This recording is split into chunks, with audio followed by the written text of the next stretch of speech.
things work, eventually. Okay, welcome.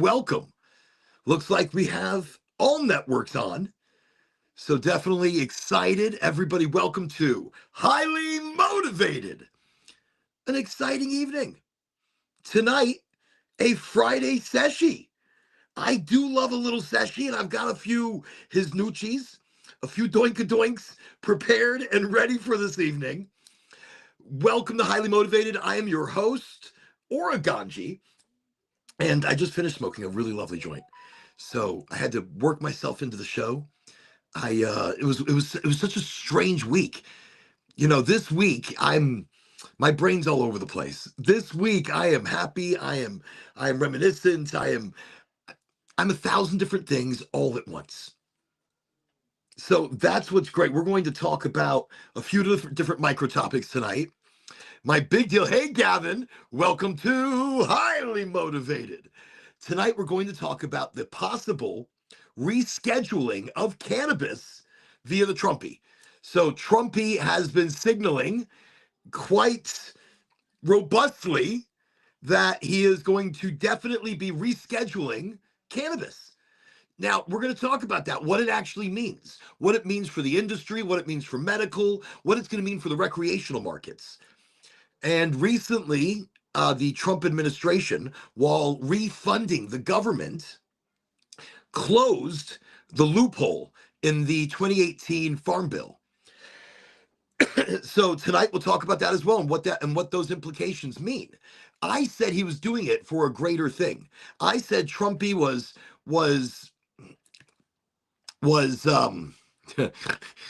brain's going to be really slow. Trump closed the loophole so that they can bring recreational to the market. They can reschedule cannabis. I think not closing the loophole originally and leaving the 2018 Farm Bill open, or the loophole open with THCA, they were stress testing the market. This is my personal opinion. A little bit of stress testing before they open it up on a much larger scale. So definitely tonight we're going to talk about the rescheduling of cannabis, what this means. And from the conversations that I am hearing, it could happen. It could happen so quickly that we thought it could happen today. When I say we, me, people in the know, people that talk about things of this nature. So that's definitely the case. I'm like, that's definitely the case. One of the things we're talking about, also, let me see what else we're talking about. We've talked about the scrumming thing, or the scrummeting. Okay. Ooh, reclaiming authentic desire. Let me see. Quick smoke topics. Let me see. Rescheduling. Let me just, so after rescheduling, what other topics did I have? Because it's a big topic. There's a lot going on. Ooh, we even have a lovely spoken word for tonight's topic, brought to you by Lucid. So through the help of AI, my words as a whole, and I can read you my rough copy, and then I want to read you the one from Lucid, so you see the big difference in the two, or the not so big difference maybe. Also tonight, I do want to talk about a study that was funded by the U.S. government back in 1974. So the reason I want to do that, because that was the year I was born. 1974 was the year that I was born. And there was a government study that was funded, a U.S. government funded study at the Medical College of Virginia. Oh, wait. What do we have over here? Boom. Welcome to the show. Gavin, how you doing? Pretty good. Coming to us from the vehicle. Obviously, it's cold wherever you are. Yeah, I'm in Bellevue doing Okay. laundry. Is it cold out there? How cold is it? It's like Says on the car. says on the car. 51. That's cold. Look, Yeah. anything below like 68, that's it. I'm done. Yeah. It's just, it's like a total weather change. It turns to polar conditions. Yeah, it's But you crazy. guys, everybody see that? Gavin's in his car joining us on Highly Motivated, because Yep. as a community, we join from wherever. We're watching from wherever, we're listening from wherever. That's where we share that energy. So thank you for opening us up on your journey today, Gavin. While you're doing Yes, laundry. sir. Yeah. I don't do laundry. I just buy new shit. I don't. No, I'm I joking. wish, Oren. I I really wish. I wish. wish. I wish. No, this is a new shirt. So I'm wearing I did buy, like, I got two really interesting tropically pink shirts. One, like, it's just got like this braille code going on, but it's deliciously beautiful. It's like those Cubana shirts. It's like I need to have a cigar, except the cigar needs to be full of weed. And one of those Cabana, and then like a nice Cabana hat. That's, I think, what I need to upgrade to. And Yeah. then I bought this one, it's called Young LA or Youngla, but Young LA, but it doesn't separate the LA. But it's very fancy. Everywhere down to the buttons, down to, it's like all cotton. It's like very nice. Very nice. I I love had to cotton treat shirts. myself just a little bit because I said this week has been crazy. This week has been mentally all over the place. For me, that's what December, the whole month of December for me is a strange month. Oh, yeah. And I feel the lead up to December went way too quickly this year. Way too quickly. Yeah. Oren, I didn't get home till six tonight. Yeah, You didn't 6. get home till 6? Yep. I left at 6:30.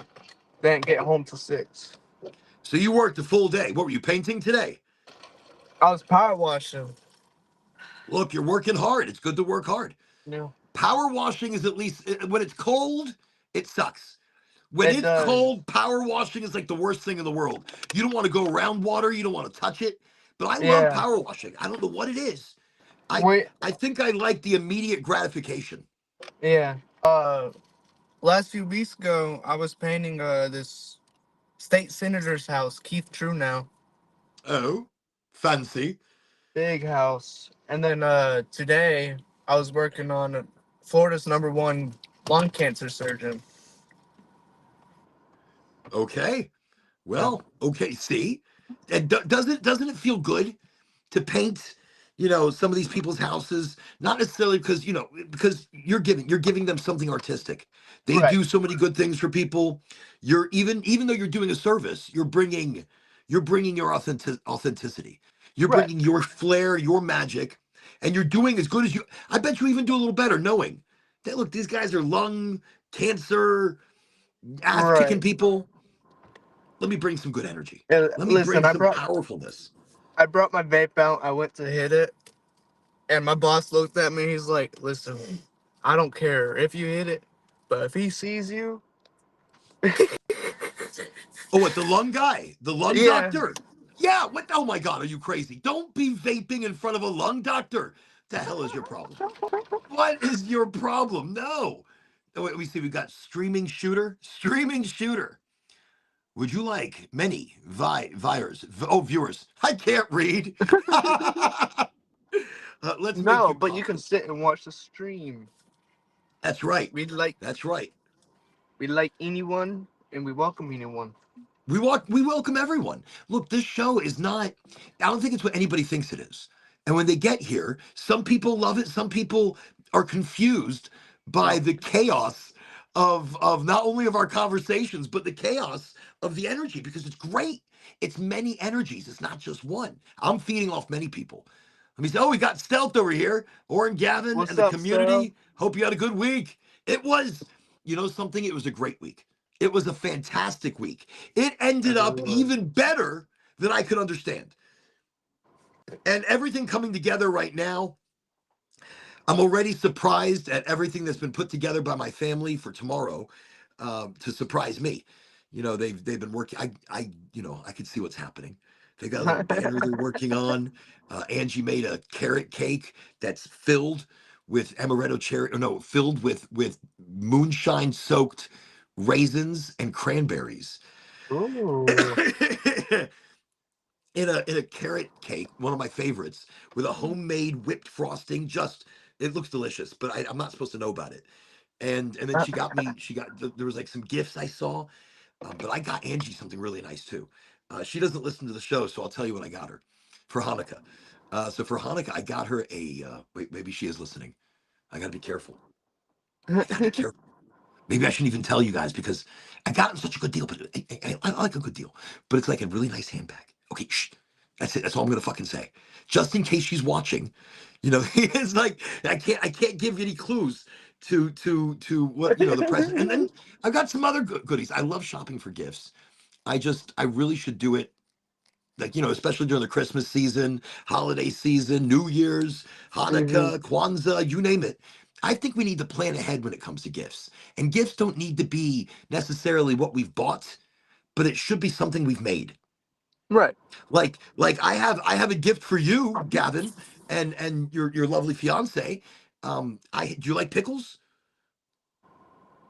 What a Yes. weird fucking thing to say to somebody. Do you like pickles? I, I mean, She loves pickles. good. Okay. So I've made these cannabis infused pickles. Now, the THC is not active. So even if you had a drug test, it wouldn't come up positive. Right. Hey, we got Chase and Asia here. Let's bring them in. See, I brought you guys in early tonight. You didn't have to private message. Be like, yo, Oren, we're here. Let us in. Welcome to the show, Chase and Asia. What's Welcome up, everybody? to Highly Motivated. We're head of green beans. We figured out. You're the head of green beans. You know something? I'm glad you've I'm glad you've specified that. So And who I is don't Chase even and like Asia? green beans. But you're the head of green beans. Look, we've got green dude number one. We've got the head of green beans. That's a big deal. People are like, look, who runs green beans? Chase and Asia. I'm just saying, like, who makes all the decisions on green beans? Chase and Asia Some of the together, frogs. unanimously, they're making decisions on green beans.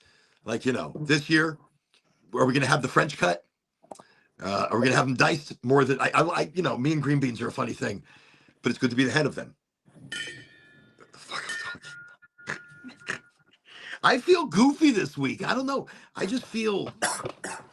I feel like all right. So last year this time, we for my birthday, we went to watch little people wrestle, and Oh. it was one of the greatest birthdays ever.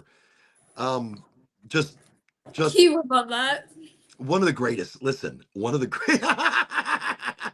So my son, I Himself. brought one of my twins along, and the whole time he's screaming like the worst possible things.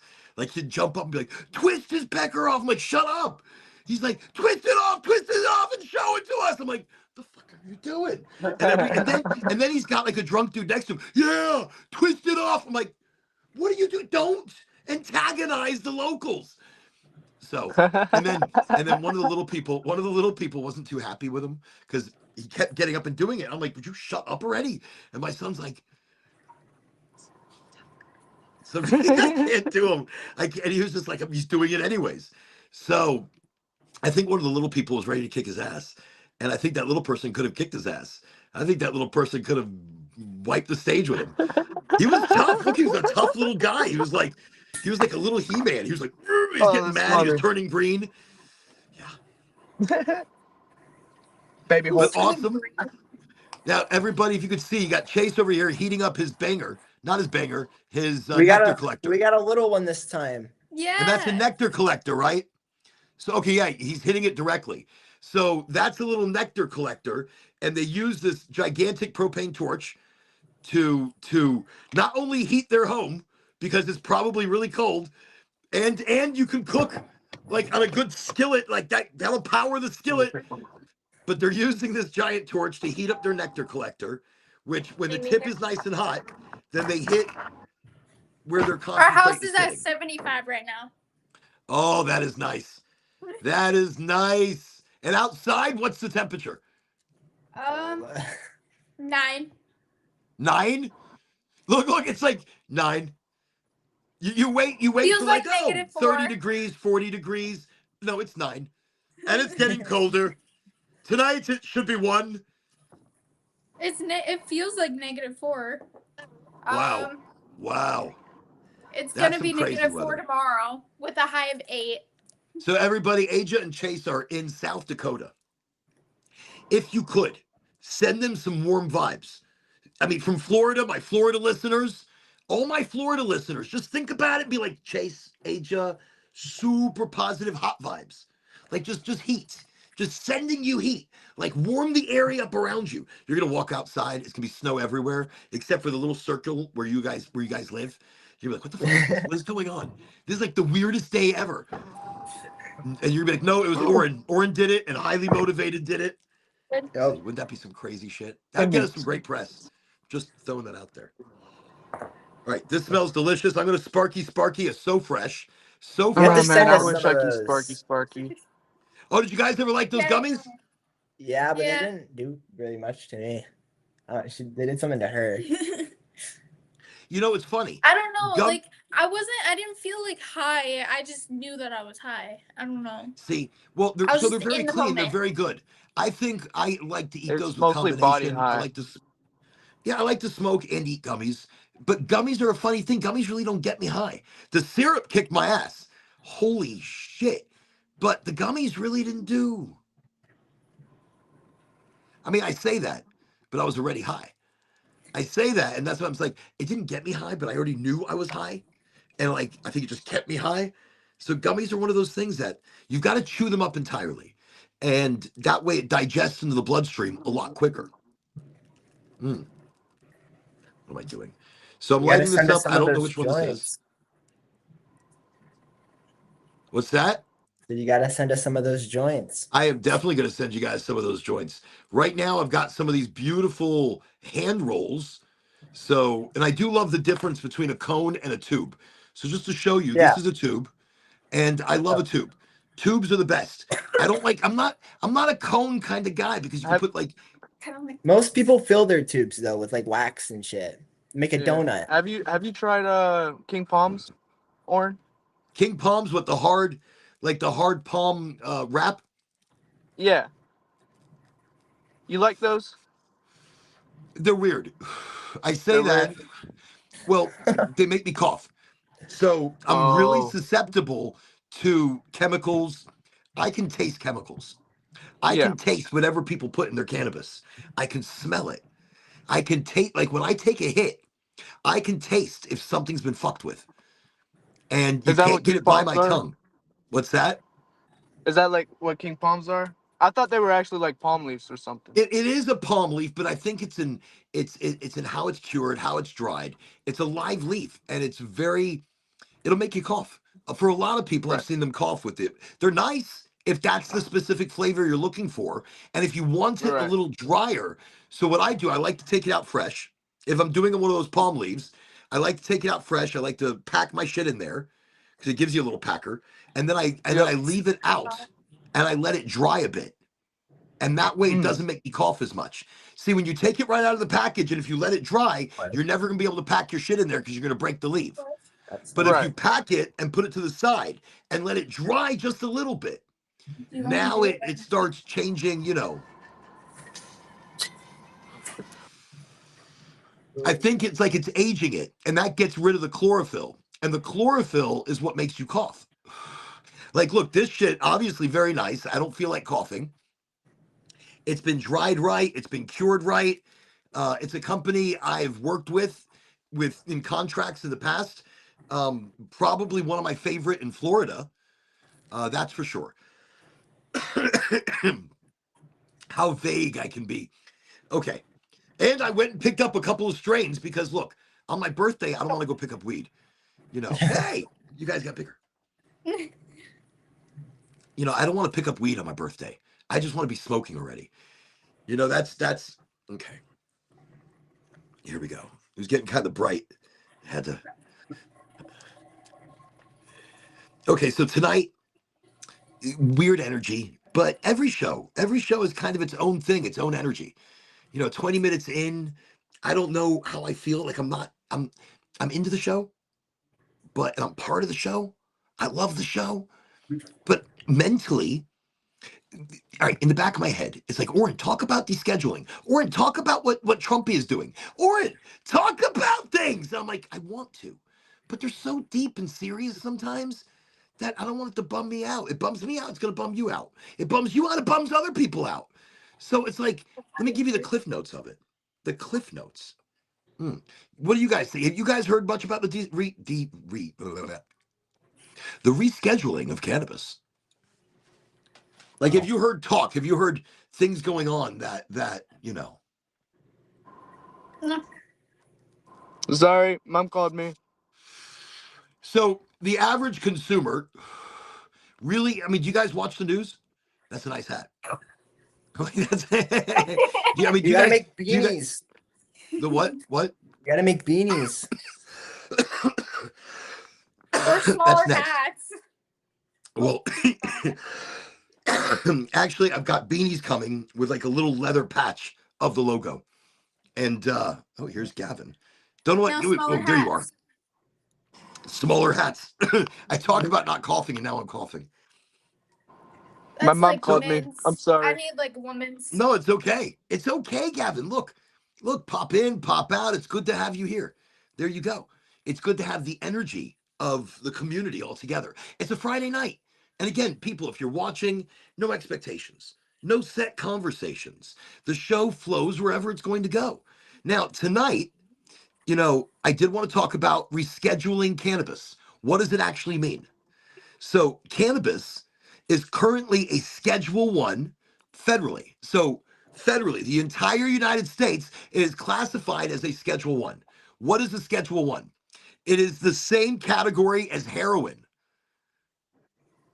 Cannabis is in the same category federally right now as heroin. I mean, isn't that shocking? How can we look at this lovely, beautiful plant anything like heroin? Heroin is some scary shit. That's like You scary can't shit, even people. overdose on weed. You can OD on the heroin though. On heroin, you can, but cannabis, you can't. You know, nobody has actually officially died from the consumption of cannabis. Now, somebody did die in one of these multi-state operators in the trimming rooms.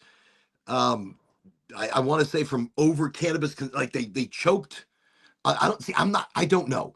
I can't really quote on it because still officially it pops up where there's no confirmed deaths from cannabis. Yeah.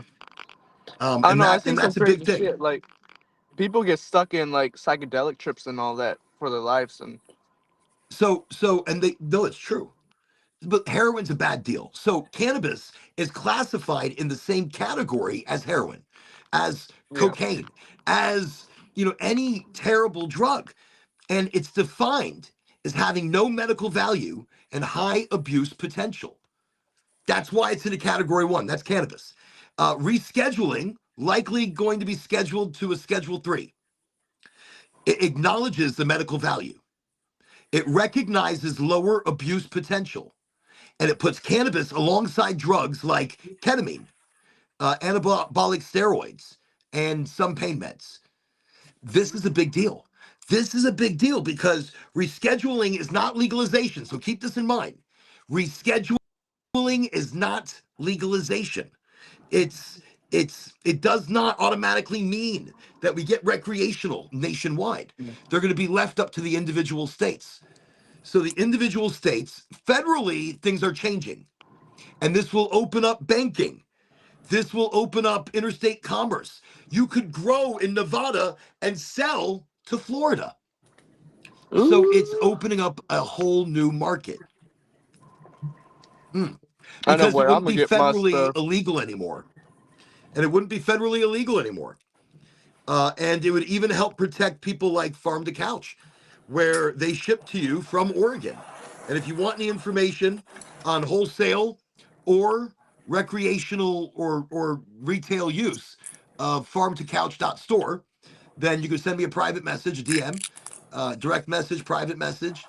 You can scan this QR code in the top of the screen right over here, smoke one, and smoke one will take you to farm2couch.store where it's incredible. And then if you want to get on the wholesale side, give me a message. I'll vet you. Very easy vetting process.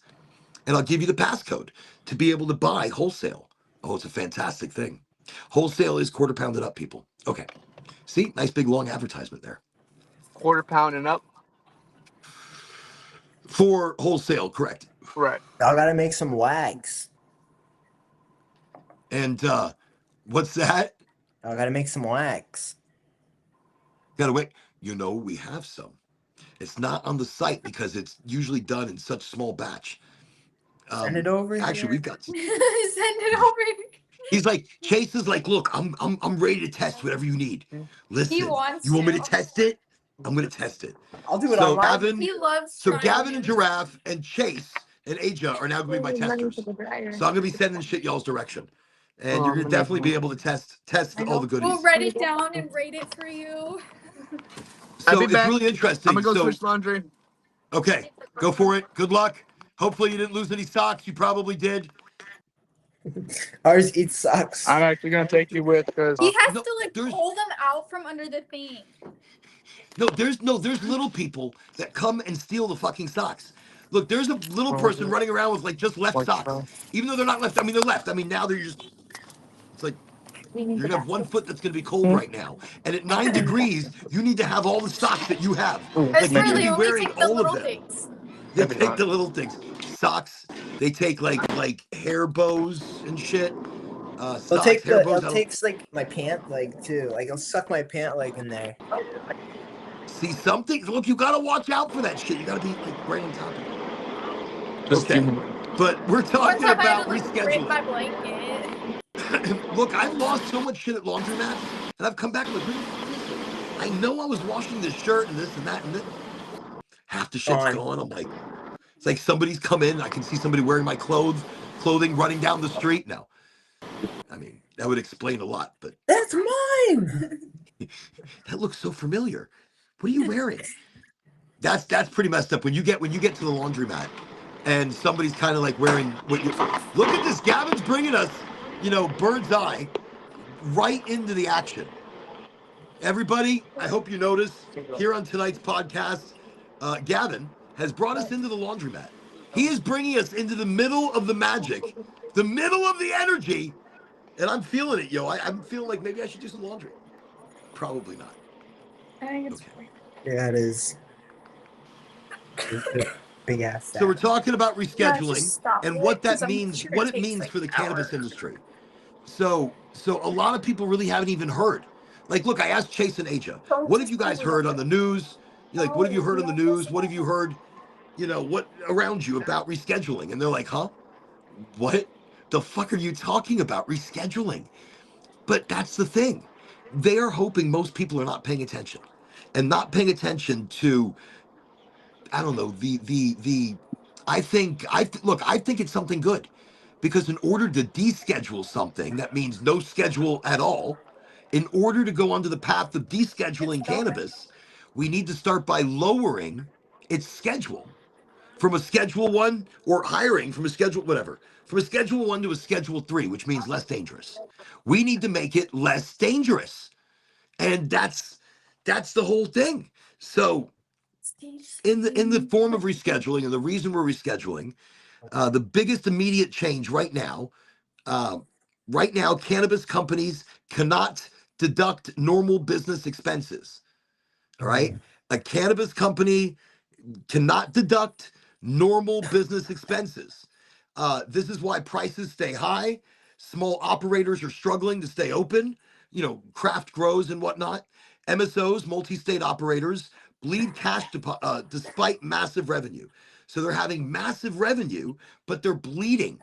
They're bleeding cash and all the extras, like gas and hotel and travel and setup and promotion and marketing. And there are so many things that they can deduct, but they can't. So with the rescheduling of cannabis to Schedule 3, large companies, small companies, craft cannabis will be able to deduct people like me. I work for cannabis companies and I'm a consultant. I consult them and I tell them what to do. So I'm expensive. I'm not cheap.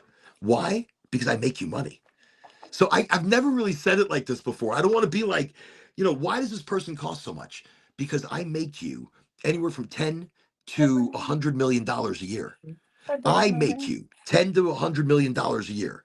So if I'm going to make you 10 to $100 million extra every single year, I am not exactly cheap because I value myself. I value the work that I bring to the table. I value the magic. And it's in many different things. I have to eat. I have to support a large family. I have to be comfortable with the paycheck that I take or what I charge a company. That way I'm capable of giving you the full Monty. I'm capable. That's really bad the way you say that, but the way I say that, but I'm able to give 1,000%.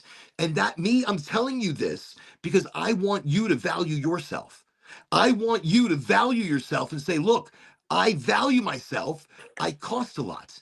I charge a considerable amount for my considerable, fantastic services that I bring with great value.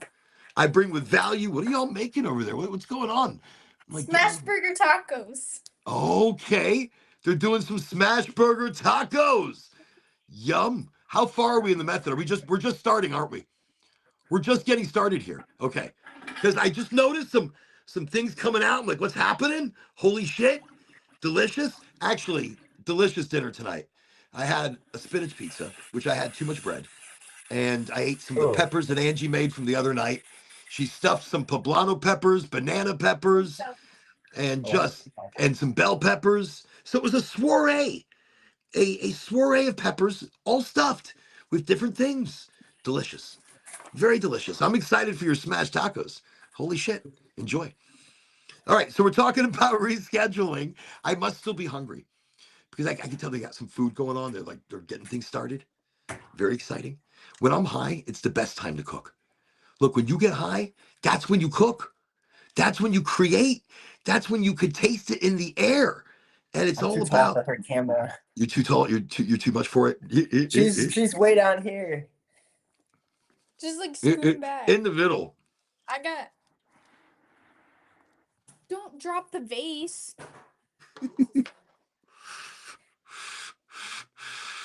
Scaring me. Move it. Okay, then throw them away. So again, we're talking about rescheduling, and what is it going to do?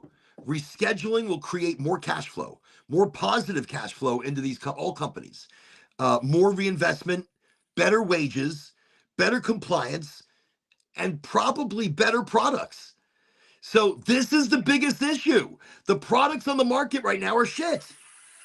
And there is no innovation. There is no money going back into these corporations because there's just no extra money. I do marketing and I work on a pretty small budget, come to think about it. Considering the large budgets I've seen others spending and not getting the results, not getting the ROI, the return on investment. I want the rescheduling of cannabis so we can have better products. We can have better wages, better compliance. Look, better reinvestment into the company is reinvestment into the people, reinvestment into the product. Okay. Will my joint go out? It did. Damn it. Oh my, what's going out?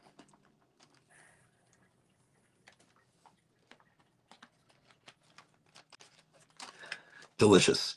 Gave up soda. Actually, you know something? Maybe I feel a little crazy, like a little all over the place because I took mushrooms before the show. Not psychedelic mushrooms. How'd your what is it? Your jar thing go? How'd it Fucking taste? delicious. Wait. I'm going to talk about that in a second because You the tried fermentation Kimchi. process. Kimchi, I haven't right? tried the pickles yet. So I told you what I did with the other one because it tasted like seawater and lemon and orange and Yeah. garlic, which was kind of good but too salty. So my cannabis extraction, I told you, so I put cucumbers in there to create pickles. But we're not pickling; we're fermenting.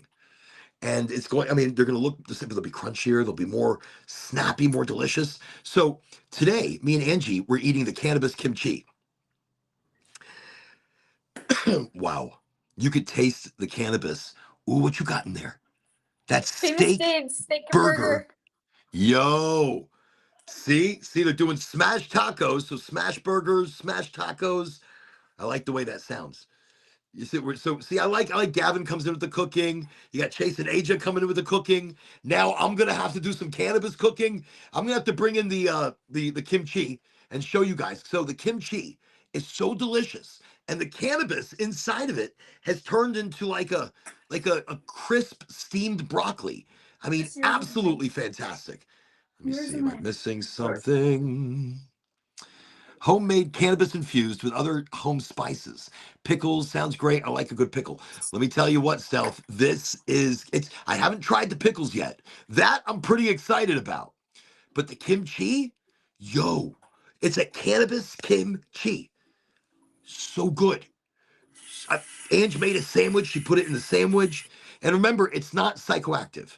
So the cannabis that's in there has not been decarboxylated. It has not passed 250 degrees. It's just gone through an initial fermentation process and then to create lactofermentation. And then the pickles were thrown in. So once the juice was created, the pickles were then thrown in. And I'm pretty excited to see what happens to the pickles. Again, the water was like purple, so I'm hoping the pickles take in that purple color, maybe deepen their skin. I think that'd be amazing. Okay, maybe I'm just getting a little too excited about it. But pickles sound good. Pickles sound fun. All right. So we're talking about rescheduling cannabis, and it could happen any day. Now, probably not over the weekend because he's too busy playing golf or doing other things like that. But the president is probably looking for a big distraction right now. And that distraction would be the rescheduling of cannabis. He usually does things when he needs you to look the other way. Recently, I think they just came out with all these pictures of Jeffrey Epstein. And there's a lot of talky-talk and a lot of bullshit being passed around. But that being said, we want to know the facts and we want to know what's really going on. Sure. And I think to distract us from when they are released or to distract us, they are going to reschedule cannabis. So any day now, big things are happening. So we're talking about, why is it going to be better for cannabis businesses? Like, look, banking, capital, stability. These companies now will have easier access to traditional banking, actual credit lines, institutional investment. Cannabis would go mainstream. That is huge. I don't think anybody realizes how big this really is. Cannabis would finally be able to be accepted as a business.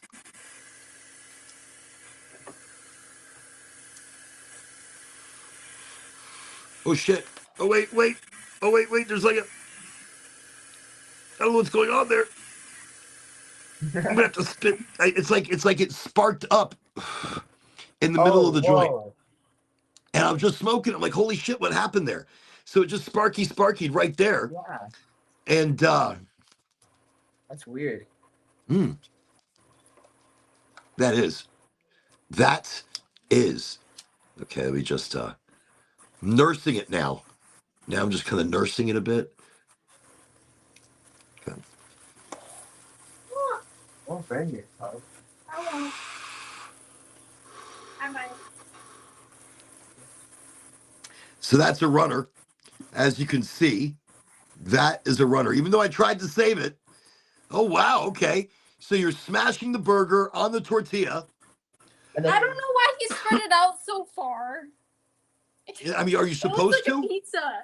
Yeah. I just kinda. did like. She just did a little bit in the middle. Well, but that looks Also, you're exciting. right. So now you're going to cook that. Right. So now you cook it. And then what? You flip it and you put some shit in the middle. And then you fold it like a taco. Yeah. We got. Okay. So like you cook it meat side down first, and then you'll flip it just to brown the shell. It's going to be a lot of meat. You'll put the stuff in. He's going to have a lot of meat going on there. It's going to be a hell of a meaty taco. He's going to be like, look, this is a manly kind of taco. It's full of meat. Okay. Now I'm hungry. Now I'm thinking, okay, I can eat some more leftovers. I've been raiding the fridge lately. I'm so ashamed of myself. I've been sneaking little bites of food after 8 o'clock. I'm not supposed to eat after 8, but I've been sneaking little bites of food. 3 bites Okay, rule. I see something, and I'm trying not to. I'm really bad. Let me see. Stealth is Tango tomato.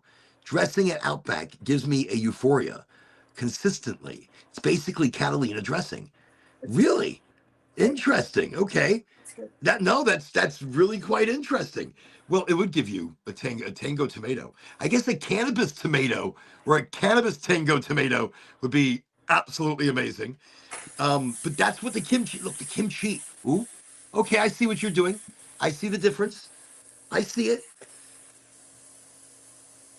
Lovely. That looks fantastic. Ah, I need that back. All right, so Chris is saying Schedule 3 also means there are medical uses. So yes, NIH funded research will be more. Correct. There will be more medical research. There will be more openness to medical research. So that's where I say reinvestment in the companies, reinvestment in the medical view of some of their products, opening up their patient lines, their product lines. Let me see. Uh, Banking and commerce will definitely increase with the rescheduling 100%. I mean, it's going to open up interstate transport. It's going to open up grow houses all over the United States in states that allow the grow. So this is opening up new business, new channels, new logistics. Uh, It's I'm excited to see it accepted as a business. Let me see. Banking capital stability, yes. Traditional credit lines, banking, institutional investments. So this also means fewer cash only operators. So right now there are a lot of cash only operations where they do recreational. And actually, even in the medical world, here in Florida, really everybody is cash only. So it's debit or cash. And cash meaning every one of these stores has an ATM. So you go to the ATM, you withdraw your money, and if you don't use the ATM now, they have checkout systems that act as an ATM. So for it to be legal, they charge your card a fee because they're dispensing you money. And so this is how they get around the traditional banking. Everything is really done in cash. There's going to be a lot more transparency. I think a lot less crime, safer employees. I mean, this isn't about Wall Street greed. It's about bringing cannabis out of the shadows and accept it as, I mean, there's still going to be Wall Street greed. There's still going to be people trying to make as much money off of us as they can. Of course, that's the nature of the beast. That's how it goes. You're fine. So, what does it mean for the American people? Let me see. Is cannabis leaves ever used as a primary ingredient in salads, like a lettuce, a base? So, stealth. I use it in the kimchi. I use it in the fermentation of the cannabis. I use the bud, but I use the leaves. And the leaves, if you freeze dry or anything like that, you can crush them up, put them in salads. You could deep fry them and accompany different meals. Let me see. I just asked ChatGPT and it says that the reschedule will not immediately open up commerce. Not immediately. It takes a moment, but it will inch us in that direction. I think in the rescheduling, that is the beginning of banking because that would be a tax exemption. So initially, what starts the roller coaster of things is I think I want to say it's the 280. What is it? It's 280E. Let me look for it here. 280E relief. So the 280E relief will allow for small operators and large MSOs to deduct normal business expenses. So when you are deducting normal business expenses, well, now you have a lot more cash flow. Now you have a lot more and traditional banking, more reinvestment, better wages, better employees, happier people, more cost-effective product, and more effective product in that. So yes, I think it will open up e-commerce or commerce much faster. I don't think it's going to be even inching. I think we are going to be sprinting towards a new financial boom. Let me see. It would still need some laws passed by the government to open it up by individual states. So federally, it can interstate transport. from hub to hub, from transport. Now, if you're passing through a state that doesn't allow it, you might be subject to their transportation laws, but they're going to have to pull everybody over and check everybody's cargo. And I really don't think they have that kind of budget anywhere.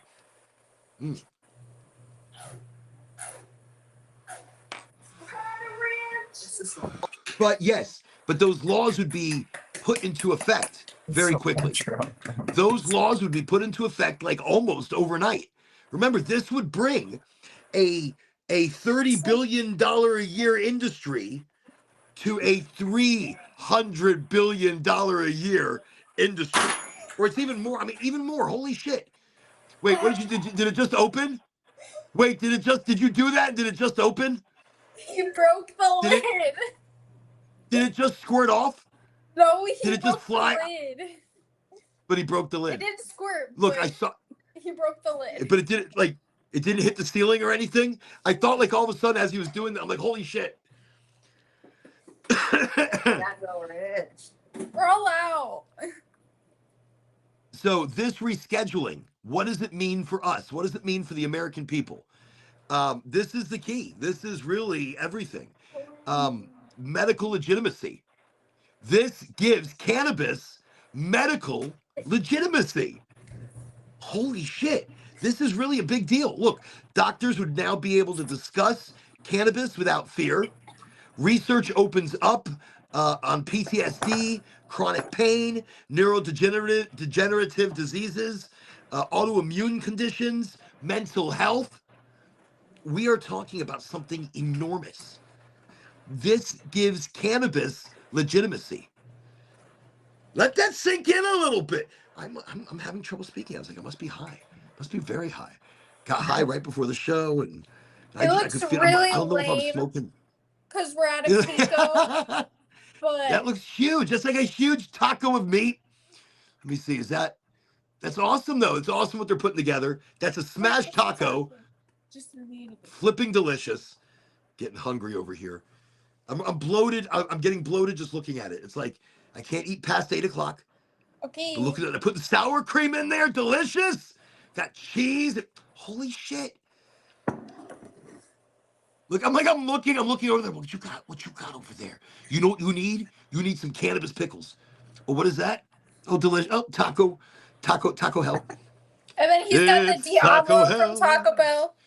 You know, did you ever see, wait, what is it? I can't remember the movie now. Demolition Man? Maybe it's Demolition Man, where Taco Bell is like the only restaurant in the future. and so, because it's funny. I see it. Because PepsiCo is the major corporation that owns Pepsi, Taco Bell, KFC. They own like a bunch of brands. So in the future, you're only going to have their restaurants. That's it. They're going to like conglomerize and everything is going to be Taco Bell.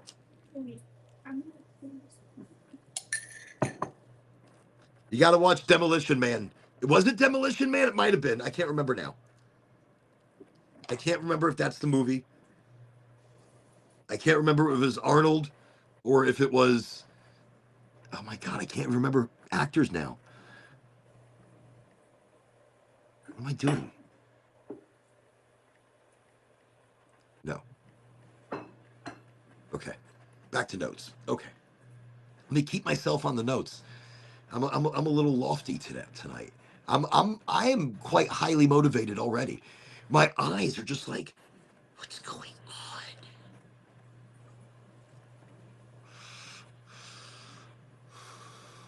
Whatever I'm smoking has got to be kicking me in my ass.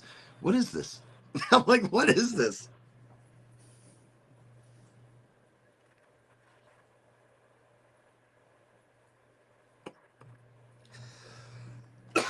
It's got a lovely THC, 27%. I can't, what is it? Blue Dream? I think this is Blue Dream. Well, whatever it is affecting me quite heavily. I can feel the immediate entourage. Okay, we're talking about rescheduling. And rescheduling really does unlock funding for research. And that changes a lot for the future of cannabis. Criminal justice impact. Even without full legalization, there will be fewer arrests. There are going to be better arguments, stronger arguments for expungements, sentencing reform, definitely less stigma, less harm in the community. Some more acceptance via the community as a whole. So cannabis rescheduling quietly acknowledges something America already knows. Millions of functional, loving, productive people already use cannabis responsibly. That's something we already know. Look, rescheduling is like that quiet acknowledgement that cannabis is medical. Cannabis is not, that accepts medical cannabis. That gives it not only authenticity, but a credibility. I can't do big words now. Can't do big words. Let me see. That's amazing. And now the hemp question is the loophole closing because of this. So I did ask. Let me see. Oh, so have you tried that yet? Yeah. And so what did you think of that? Drinks. And was that one's better than the gummy, right? Yeah. Definitely more effective. Yeah. And now was it very sativa? I mean, did you feel energy from that or because I mean it affects that. Look, I had one and I still fucking got knocked out. I put one in a drink and I was just kind of like, I don't really have any energy. I could sleep. I could lay down and just wake up tomorrow. We played video games the entire time, so we were focused. Yeah. So, we were very focused. So you were like better than normal? I didn't. Oh, pretty that's much. What I didn't do. We won a lot. Did you win a lot? Okay, so I've been winning a lot too lately, and I've been smoking some sativas, some Mac 10.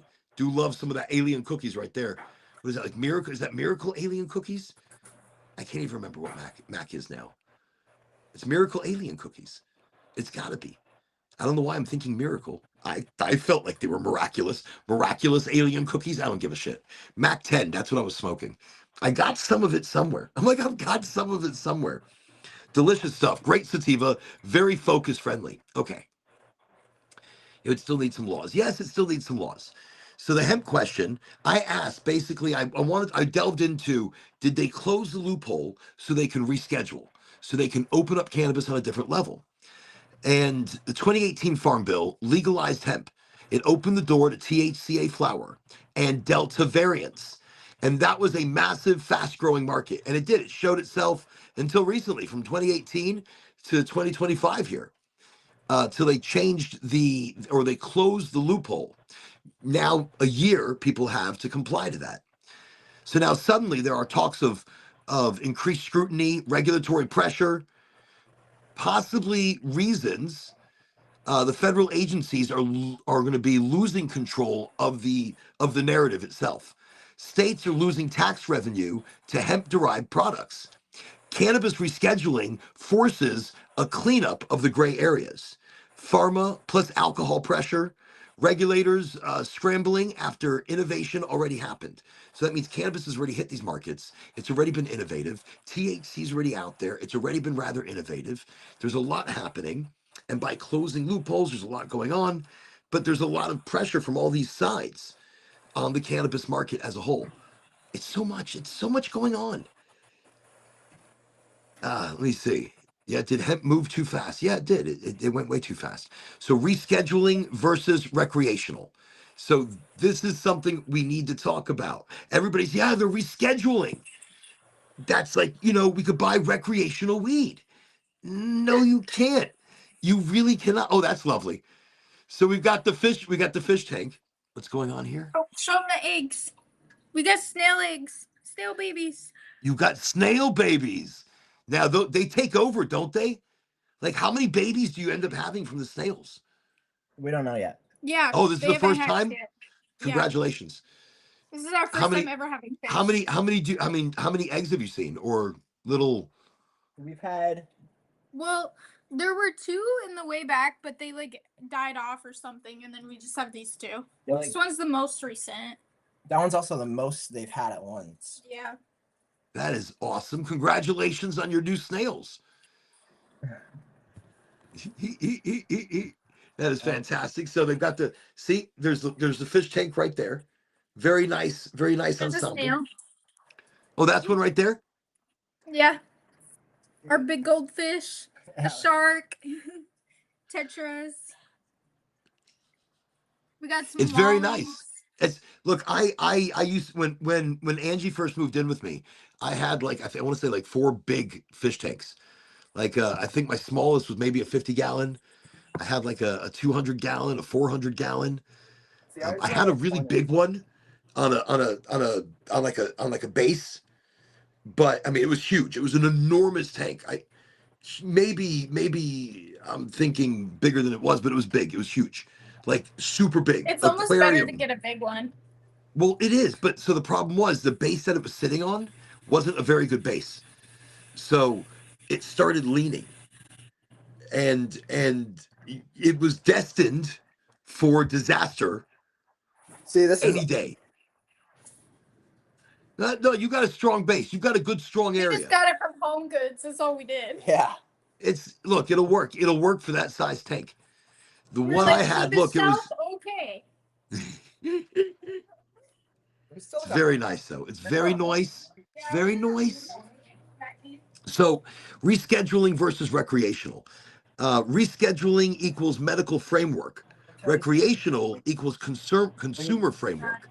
So this is not recreational. We might see stronger medical programs Yeah, we have to and go more controlled adult because I use want to go. rollouts, maybe less chaos, more structure. So in the medical area, we're going to see a lot more attention. So a lot more attention into really what I do, which is medical education and promoting the medical benefits or the possible medical benefits of a framework of products. We're gonna have to go because we have to go get fish for our food. Food for Well, our get you need to get fish for your food. I look, we understand. You get them some fish. You get My some fish for your food. brain's. It's so is mine. It's I don't worry. It doesn't matter. Don't worry It's a about it. That's Friday. fun. I'm gonna be thinking about fish for my food. I want to write it down, but then I'm like, where are my pens? All the pens Are have we doing a disappeared. podcast tomorrow? Top What number is one tomorrow? chase saying. The birthday? Honestly, I don't know. I think tomorrow I'm going to take the family out to Korean barbecue. We're gonna go Korean like hot pot. I've never been to like a hot pot. I mean, I have. I wanted to went go like, to one, but she doesn't want to. So I've been like where you cook your own food. I was telling Angie, Yeah. and she's like, "So where are we going?" I'm like, "Oh, it's Korean barbecue." She goes, "Oh, I'm so excited." I'm like, "Yeah, you get to like cook your own food." Oh, I have to cook my own Hibachi? food. She was like, Hibachi? "But I don't really want to cook my own food. I want to order some food and have them bring me some food. I don't want to cook some food. I'm just not into Like, cooking." I thought we were going out because I didn't want to cook. Yes, But but they you put get to it throw right it here, on a just grill like in the right middle. here. Right, it's like in the middle. They bring you a soup. You like throw everything into the soup, and it's like everything like dips into the soup, and you eat it, or you just eat It's it. like a broth, Or isn't it? it is. It's like something. It's like a miso. It's like delicious. And so, anyways, I've never been to this place. It's got great reviews. But we might instead we might do a good sushi. I do love some sushi. I'm a big Go sushi mini lover. golfing. So we might go out for sushi, and I don't know, just maybe get fancy, or not. I really don't know. I thought about it, and I have no What's your idea. I favorite would sushi? love everything but eel. I don't like eel. I'm not an eel. Eel sauce I can do, but not eel. I like the rainbow roll. Rainbow rolls are delicious. You get a little bit of California rolls, everything. dragon rolls. Man, don't start. I'm gonna be so hungry. All right, it's gonna be sushi, but then I've got to tie in some other shit. I don't know. They've got a lovely cake for me, and I don't know what they're planning. It's so weird. It's tomorrow. It's always weird, like the night before a birthday. Like for It's me, like, what is mentally, gonna happen tomorrow? right? It's like I get a year older. It's like officially. It's like doink. It's like, and what fucking happens? Nothing happens. It's another fucking day. But it should be a celebration. You should celebrate yourself. Other people should celebrate you, and you should feel good about it because you've achieved another year. You're still here. You're Excuse me. still here. That's lovely. You're still here. And you know something? You're kicking ass. You're still here, and you should be proud of everything that you have accomplished up to this point, which is quite a lot. And I feel very, very, What did you put in there? very proud about it. A little too much. That's all you A taste. little too much. You're gonna be feeling that tonight. He's like, That's a little all too you much. taste. I put it in with pink lemonade. It's all you taste. It turned the pink lemonade orange. Wow. Wow. Well, as long as you mixed it. Well, it's not pink lemonade. It's I tropical. took a butter knife and I mixed it. So good. It's tropical. Look, later on, Chase is gonna be like, what the fuck is going on? Look, I'm telling you, when it hit me, like, oh shit. He just does I mean, it does taste kind of good. I mean, it has an odd aftertaste that I don't like. It could be any one of those extracts that kind of go in there. And yeah, I should have brought the bottle of those. So I do these certain drinks, and I don't like the after. You said it's the green tea that you can really taste. Yeah, is that green tea? Yeah. It might be that. That's why. Like, remember, that's concentrated. Yeah. So, like, when I drank that one, it's the green tea. It was the most concentrated grape honey I've ever had. I mean, I've never had grape honey. Send us one of the grape ones. I want to try it. Yeah, I don't really. I will send you one of the grape ones too, because those were delicious. Like, those were delicious. Those were fantastic. Passion orange guava. Passion orange guava. So they've just really downed a good considerable amount of it. I'm quite excited to see how this reacts. Like earlier, they're like, oh yeah, it affects us. It's all right. It's not a big deal. Next time we talk to them, they're like, holy fucking shit. We were like passing through fucking dimensions. We're gone. We tried to go to We were in like this labyrinth. They come back to the show. We're like, we're here. Wait, what happened? How many days? How many days has it been? Yeah, no, when I did that, it was like 3 days before I kind of regained any kind of, like, I was doing the show and I'm like, hey. Well, 150 milligrams is a lot. It's more than you think, because people inflate numbers. They're like, hey, 300 milligrams, hey, 1,000 milligrams. If it's real, like if it's like a real 150 milligrams, that is powerful. That is powerful. So be very careful, people. Microdose. We ordered some wax and some more gummies. We also ordered a cart, but that didn't come in. What is HHCP? HHP or HHC? CP. HHCP. Well, okay, so is it C plus P? No, just C plus P or just HHCP? Let me see. So HHCP is an extract. HHC is an extract. HHP is an extract. Both of them are chemical derivatives. HHCP, I guess, is a combination of the two. So, do we take them or do we not take them? Are they safe? We got them for $4.20. It was on sale safe. for $4.20. So safe. So safe. It was from a safe website. I mean, I don't know. Okay. So they're just they might work. They're THCA based. Their website's THCA based, so everything's THCA. Like their flower, their colors, like everything. So everything should be THCA. Like, that's the actual legal definition of cannabis. It's acidic form before you've let fire to it. So everything starts with the THCA or the acidic chain. But it's THCO, THCP, HHO, HHP, HHC. Actually, HHP and HHC, I believe, were deemed illegal in certain states.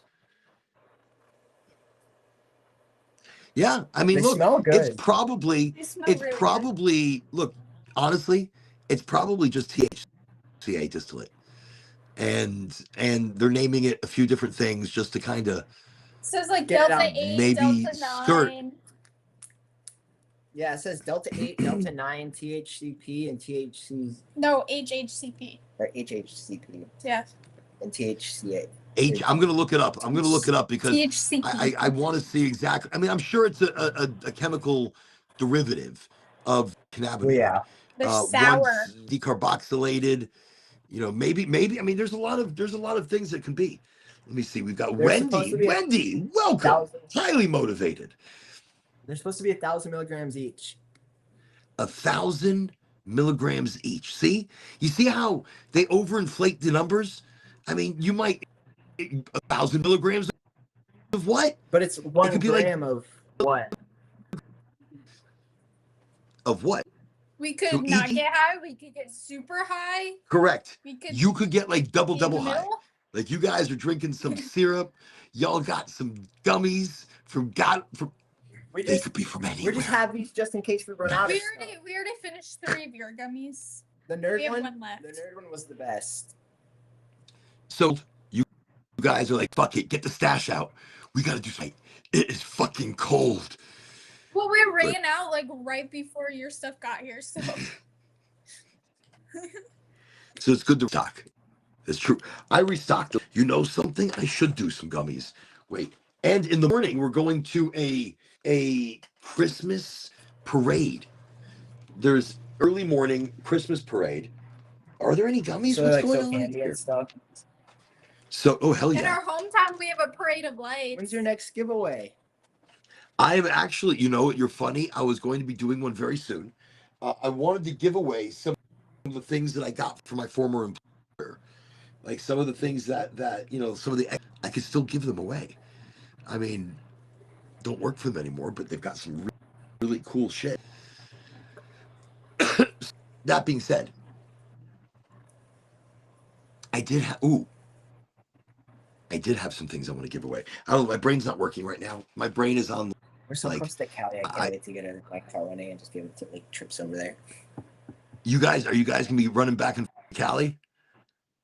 Hopefully. He wants to. So wait, South. So where you are, California?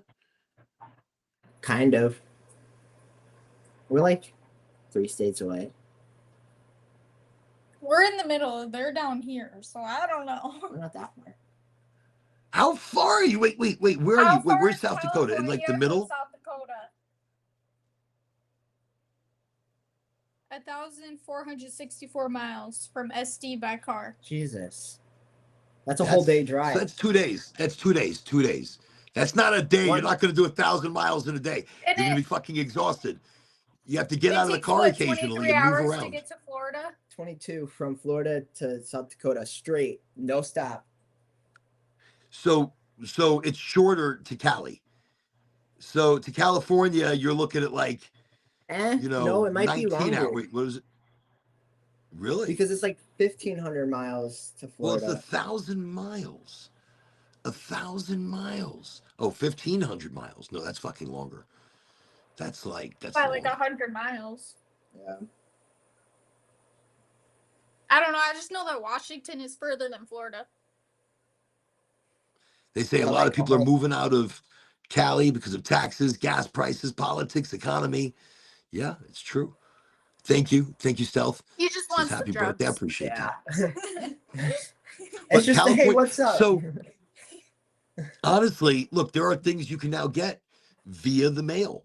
I'm a big proponent doing the That's how we get our stuff. I want to do the Daily High Club. I want to start doing that because it's like $30 a box and you get like $100 in product. What is this? Daily High Club. The Daily High Club? Where? Yeah, What? Like what is box. this? Oh, is this like a website you're going to? Yeah. Okay.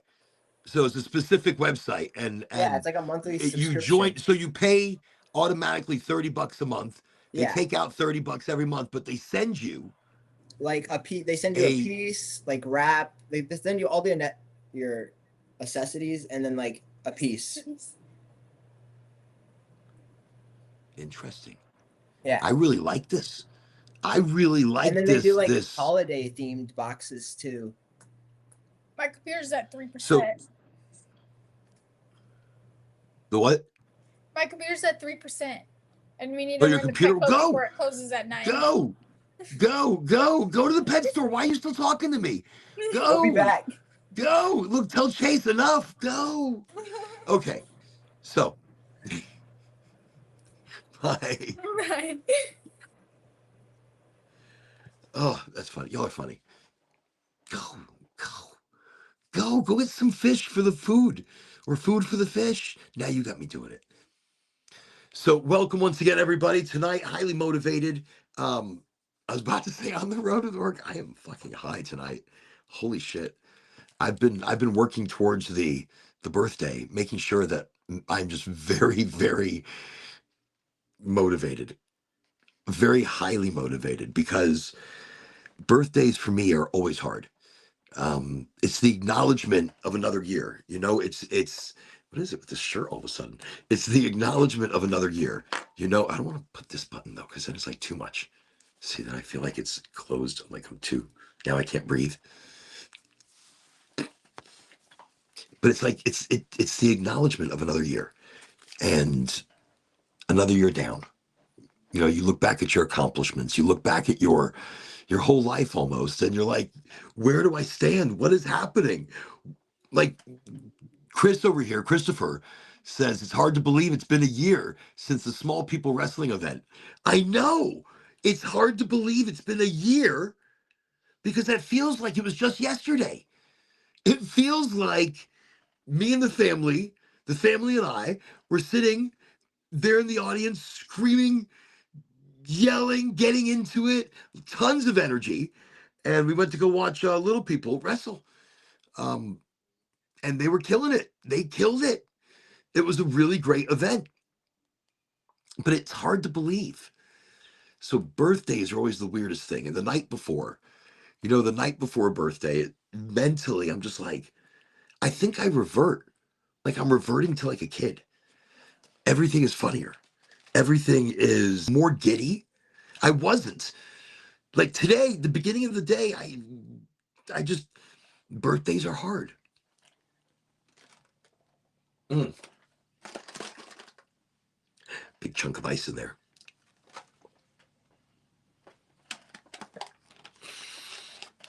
Delicious. I really enjoy this year. I've accomplished a lot. And I've changed my diet. I've started putting my health as more of a priority. And I feel better. I feel healthier. I'm still bloated. I'm still dealing with okay. Tonight I ate pizza. And because it was bread, I'm not supposed to be eating bread. And that was some of the first bread that I've just eaten. And because of that, I'm feeling it. Because of that, I'm like, oh, I'm kind of bloated. A lot of people are moving out of Cali. It's true, because of the taxes, because of the gas prices, because of the politics, because of the all of those things. Nick, welcome. Highly motivated. Welcome, Nick. And Christopher, or Stealth, if I have not given you the highly motivated, I'm not sure if I did. I'll give you another. Welcome, Stealth, highly motivated. Oh, my brain. I'm like, when you you feel so high, you feel it like right here. And everything is just like, it's so bright. It's so bright. Okay. Let's continue. Let's continue really quickly. Getting through this rescheduling thing. I mean, look, the future of medical cannabis is more going to be about personalization. I think where we're opening things up is because we're going to get, stealth. We're going to get more research money because of rescheduling. And that's going to be a big deal for the medical community. Welcome, Stealth. Hey. Welcome. Highly motivated. Good to have you. Thank you for the welcome, Warren, and happy birthday. Oh, thank you. I appreciate that. It's such a weird, I'm telling you, it's so weird. My birthday. I'm like, look, I've got like a smile, but then I'm like, it's birthday. December 20th is my birthday, so we're like in the same month here. So you're a Sagittarius also. Yeah. Look at this. Sagittarius is, I didn't realize many people I know, like personally know, is it like because we're attracted to the same energies as people? We're like, hey, Sagittarius. It's like something within that understanding. I don't know, like that silent, I know you. There could be a vibe to that, right? Like it could be. I don't pay too much into that, but certainly how the stars move and gravity and everything does impact everything. I mean, there's no doubt about that, right? I mean, well, so you laugh and we're like, I don't really put a lot into it. I didn't for a very long time. And then I got a hold of this book, this book at one of these mysticism stores about birthdays and how numbers and certain things correlate so that you find your birthday. Where's the book? Where's the book? The book has got to be somewhere. And we bought another copy of it because I don't know where it is now. The birthday book. We called it the birthday book. It was so accurate to a T.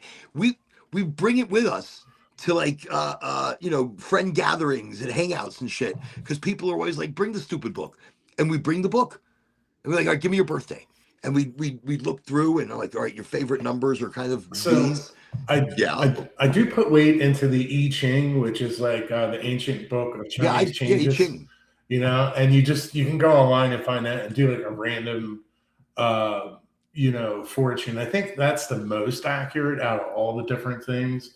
And then you have tarot cards, which are a lot of fun. There's the standard tarot deck we've seen in like the James Bond movie Live and Let Die. That's the Rider-Waite tarot deck. It's the gold standard. Some people say that came from like ancient Egypt mythology, and there was a guy that came up with that.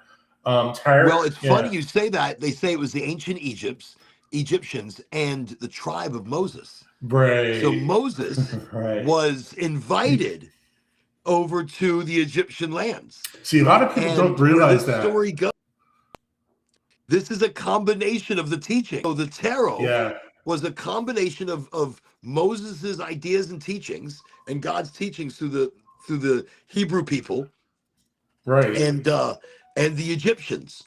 So see, I don't know if it's in the Bible or not, or even in the ancient texts, but I mean, supposedly Moses was half brother he was like the adopted brother of I think it's in the Bible actually. He was the adopted brother of like one of the pharaohs or something, right? So he was like there's Egyptology involved in Moses' story, supposedly, right? Like, no, 100%, and that goes back in the history of the teachings of of the story and the Exodus of the people and so, right and these things. So with the tarot, it also correlates, and it correlates with some of that mysticism and that early Hebrew magic, I call it. So there's early and magic stuff like that, right? Yes, Kabbalah, and there's early magic or white magic, I call it. Or just magic. It wasn't really a white or black magic. It wasn't a gray area. It was part of practice. It was part of praying to the earth and to the energies. Religion wasn't about control. It wasn't religion. It was they were the tribe of the Hebrews. These are the tribe of this and the tribe of that. They weren't a religion. So I like to talk about pre-religion. And tarot is definitely pre-religion. Look, I didn't believe in that stuff, but this book blew me away. I mean, as far as looking at, so like I Ching, or I call it I Ching. It's I Ching. It's I Ching. I Ching. Yeah. Is it? I say I Ching too. Yeah. Well, so when I was younger, I had the coins, and it was like 3 coins. I want to say it was 2 or 3 coins. Maybe it was 2. No, 3. 3 coins, and you throw the coins down. And then how the coins land, right, in their combination or something, how the coins land is how you write it out. And you can throw it a number of times to answer like I don't know, like a series of questions or whatnot. And where Chris is saying they were pretty accurate, they were pretty accurate. Throwing the I Ching or the I Ching coins, really, as the answer that it comes up with was an incredibly accurate,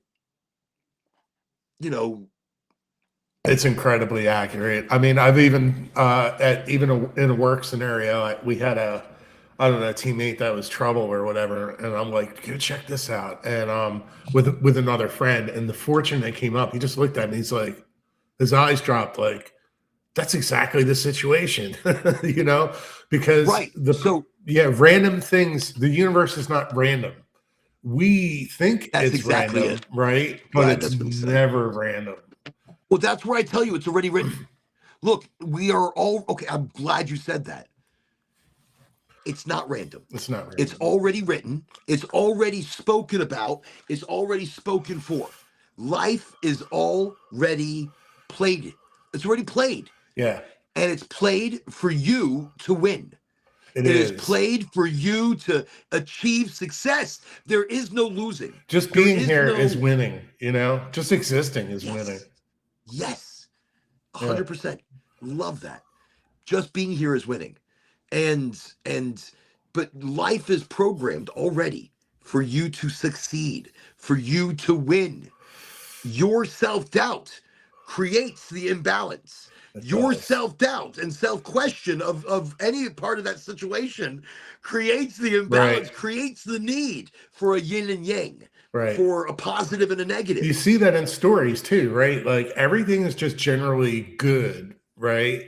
Even a lion eating a fish out of the ocean or something. I was going to say another furry animal, but we're all here to survive, and there's a lot of life and death.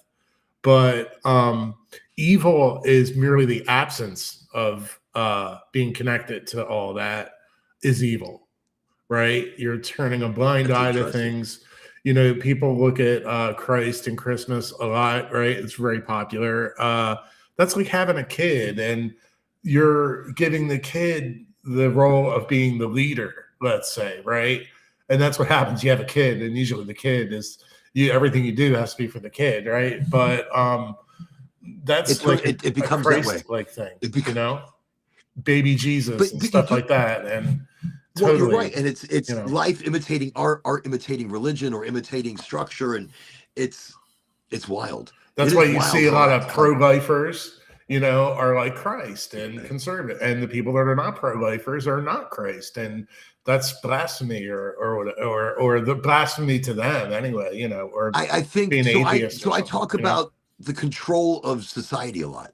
I talk about the organized society quite a lot, and in that's where religion comes in.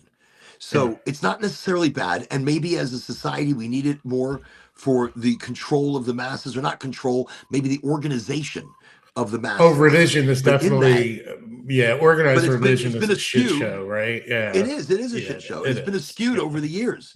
So that's why I feel look, I'm all religions. I'm a little bit of everything. Right. I don't want to exclude anybody from anything. I want to strain myself in the wisdom from what you're being presented with, you know, and make your own mind up. Thank you. 100%. Thank you. Yeah. That's awesome. So I'll give you one. Well, no, I don't want to talk about that guy's movie because that's not brand friendly. But anyway, there was a movie where the guy's like cursed or whatever, right? I'm just going to say it anyway. And he has every kind of like, because no one's probably from there is going to see this. And he's like, I don't want to give the title of the movie, but he says he's cursed, and he sets out to be cursed. And he has witch doctors, gurus, tarot card readers, people from every part of the world, weird people, spiritual healers, and all this. He doesn't have one Catholic priest in the whole film. Okay. And the film does have Satan imagery and symbology in it. And it is a documentary, but that tells me about the producer is he's not and he says he's not a very religious person, but it shows, because if you're going to want to know whether you're cursed or not, and you're inviting a witch doctor, a tarot card reader, some guy from India, you want to bring in Catholic priests. He brought in everyone but the Catholic priest. Right. So that by not showing the Catholic priest, he's kind of indicating like, yeah, I don't really believe in that, and I've turned a blind eye to that. And maybe he is cursed, you know, like, I mean, and he's so I think, but with his exclusion of religion, direct religion, or because look, even all those different people he brought in are still practicing certain types of organized. He was like Santeria and religion, voodoo, and Indian. And these are variations.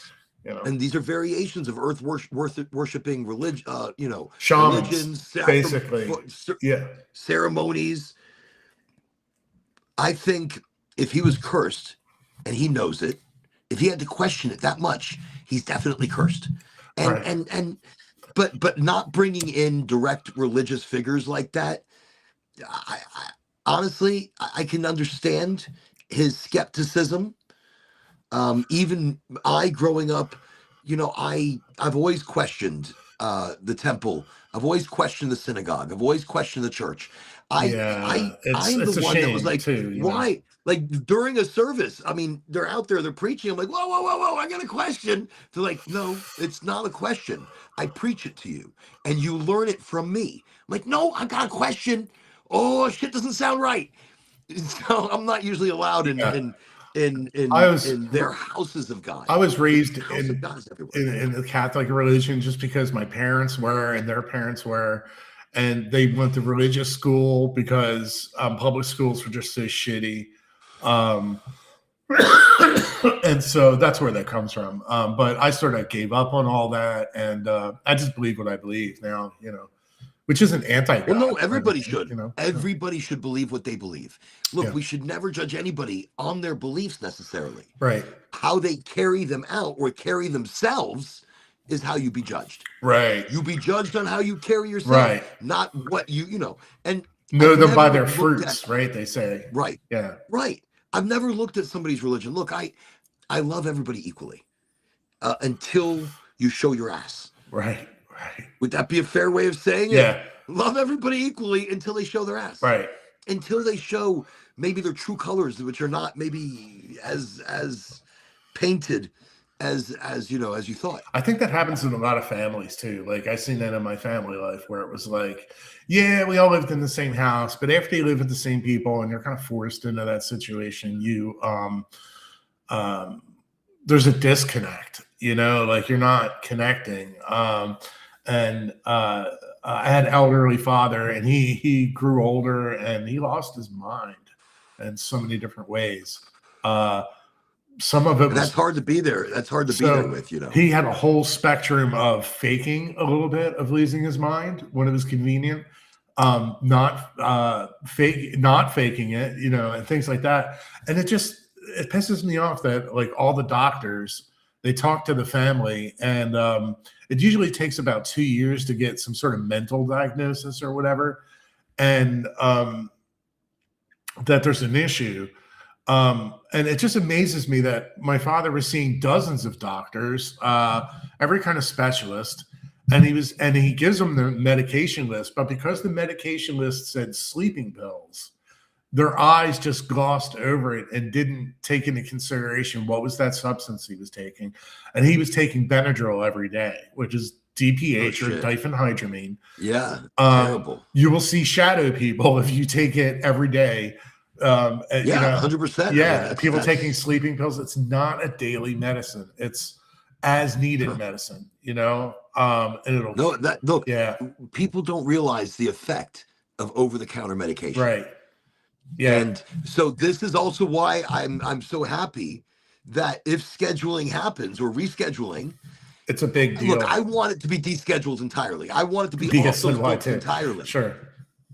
But rescheduling will create more education, more research, and it'll give it medical credibility, which brings medical products to the market at whole, bringing in more people to the medical program. That's exactly what I want to see. So exactly what I want to see. And then you have that challenge of pharmaceuticals, and we all know the legendary stories of it's petroleum products that are synthesized chemicals that are molecules that are either the molecule or what do they call it? I don't want to say a composite or a analog of the original thing.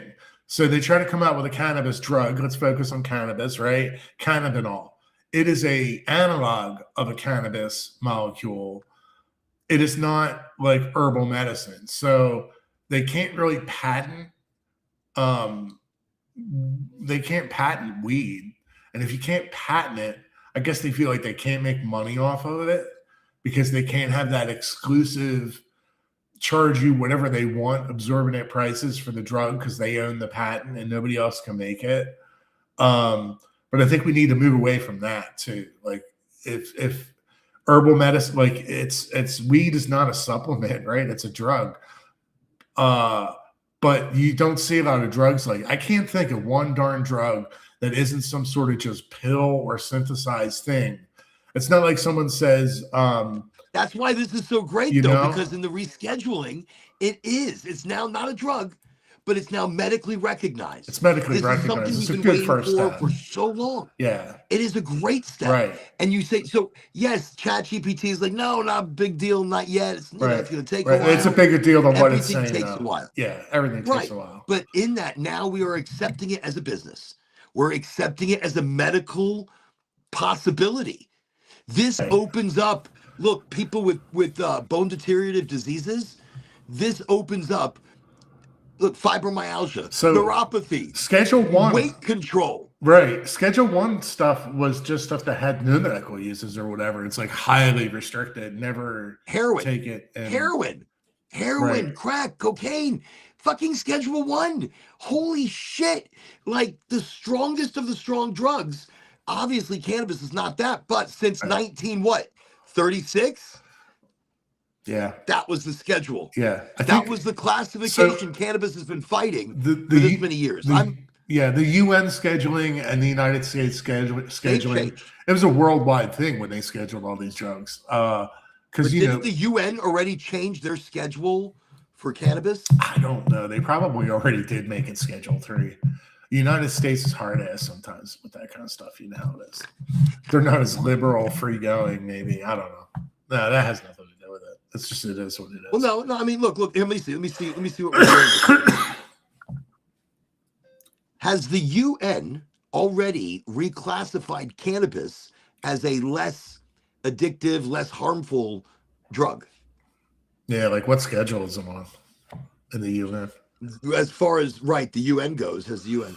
Yes, with an important clarification, the United Nations did reclassify cannabis in 2020, formally acknowledging that it is less dangerous and has medical value, but it did not fully decriminalize or legalize it globally. Right. That is interesting. Yeah. So December 2020. December. So do you think maybe this month Trumpy might reclassify? I mean, look, it's not declassification. It's not the win-win-win that we're looking for. He'll leave it up to the states. Closer to home. He'll leave it up to the states for sure. That's how Trump works. Yeah, I know. Leave it up to the individual states. I understand how the Trump mind works. But then a lot of these individual states are waiting for it to be federally recognized or reclassified, and then they're like, okay, like look, Virginia is about to do recreational. Oh, really? So yes, this leaves it up to the individual states. That's surprising. I know. I was surprised with New Jersey too doing recreational. New Jersey, there's a lot of states that have kind of shocked me. What is Ohio? Is Ohio recreational? I don't know.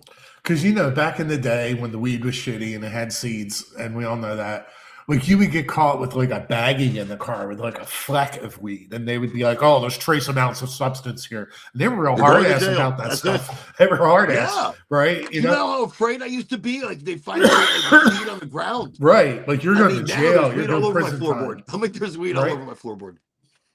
And now the cops pull you over and they like look at the bag of weed. And they're like, yeah, there's weed. And they just throw it to the side. And that's before they made it legal. I was surprised.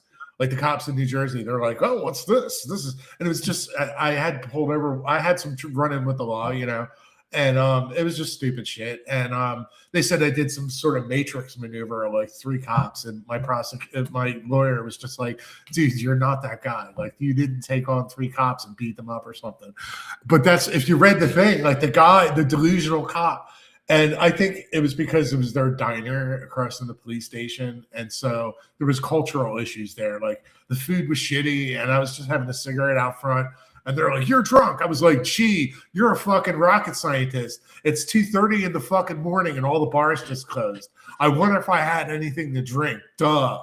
And I might have said something like that. And I'm like, I'm just having a cigarette. And everyone just had something to drink that's here probably. Like, because it's that time. And he just came. He was like the cop from Terminator. But, the second Terminator movie where the cop's just like, and he's like, he just immediately threw me in the cop car, didn't follow any standard procedure. So I had my cell phone, I had this, I had that. I think he cuffed me, but it was loose enough that I was like using my cell phone, texting people.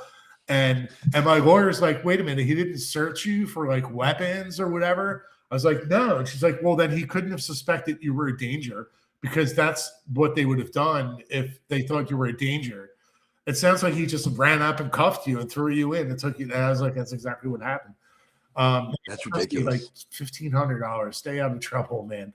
It could have cost you $12,000 if it went to trial. I'm about to say, it could have cost you more. And it could have cost you a lot more. So you're probably lucky. Yeah, I got lucky in that respect. No, I mean that went down that way. Right. My younger years, I've run in. We've all been in trouble in our younger the ossifers. Yes. Yeah, there's one particular time downtown Houston, Texas. You don't want to fuck with Texas cops. Right. I'm sorry, you don't do it. You could think you're badass. You could think, you could put up with a lot of shit. They'll arrest you for walking on their lawn or something, right? Like man, they will fuck you up. They will fuck you up, and they'll be like, we don't have body. Me and Cletus are going to have a good time with you, boy. We don't know what the hell happened. He wasn't buckled down properly in the back of that cop car, and we hit a couple of serious bumps and turns. Right. There might be some missing circuits in there too, right? Seriously, that's what I'm saying. Yeah. And that's the thing. Like I was actually chasing somebody down the street, crazy situation, and then walking through a bar at closing. This person, a fight erupted very quickly, and I got into a fight with a horse. A horse? A horse. A police horse. Oh. A police horse. Oh. So you could get in some serious trouble, right? Like you don't even know what's going on. Trouble, and you're just looking around, and the cop comes from you from an angle, and you're like, "I wasn't even doing anything. Get on the ground. Stop resisting, dude." Well, no, it wasn't. So it was the cop on the horse getting in a fight with me. Oh, but okay. I was drunk. I wasn't driving. Drunk, right? I was drunk, right? And I'm fighting a crowd, not a horse. But he came over and hit me with the horse. So had the horse just smack me. That's what they do with the horses, right? They do, and I flew off the ground wearing a silk suit. I landed on the ground, not like I'm talking soft silk. I'm talking like something Prince would have been wearing. Right. I'm talking about. I felt like I was a pimp. I was a bit. He just pushed you to the ground and dirtied you all up and ended your day. Stuffed everything, right? And I got up and I was drunk and I looked at the horse, which didn't really look like a horse, but a really big person. And I'm like, okay, here we go.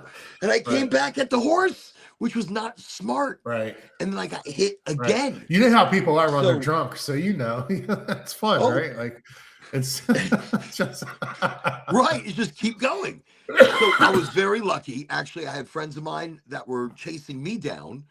And I don't know exactly what happened, but they grabbed me and ran. So that because the horse was stuck in the crowd of people and these guys ran me out of the crowd. We're running down the fucking street. I'm tripping over myself. Holy shit.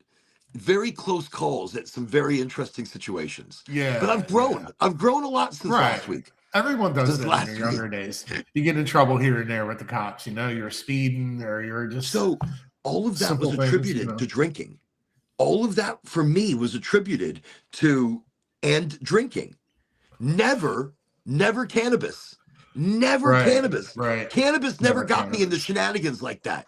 Right. Cannabis never got me almost arrested or in a fight with a horse in the middle of downtown.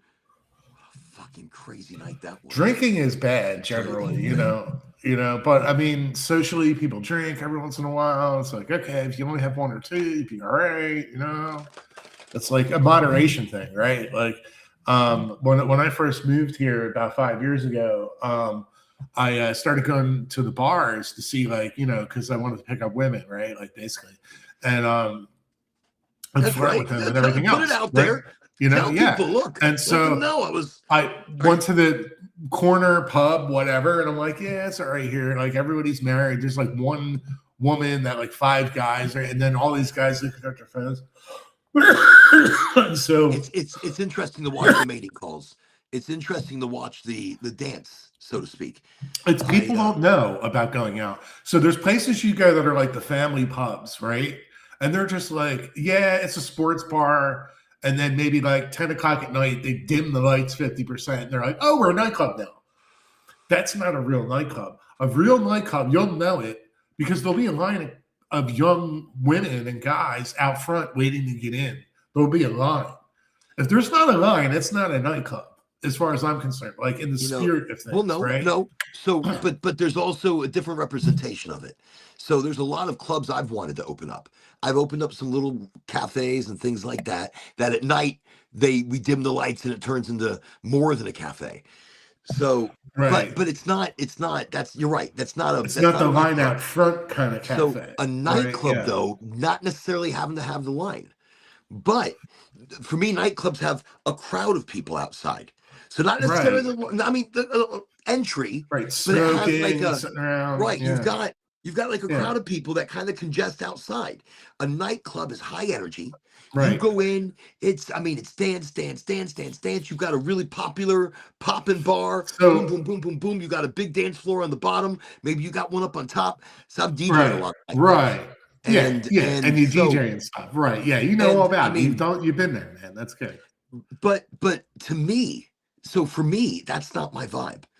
And being part of those kind of meat exchanges, I don't know, those right. It's just a bunch of young kids crammed together. And well, it's not even just the young kids. I mean, even if you go to these things that are kind of more age specified.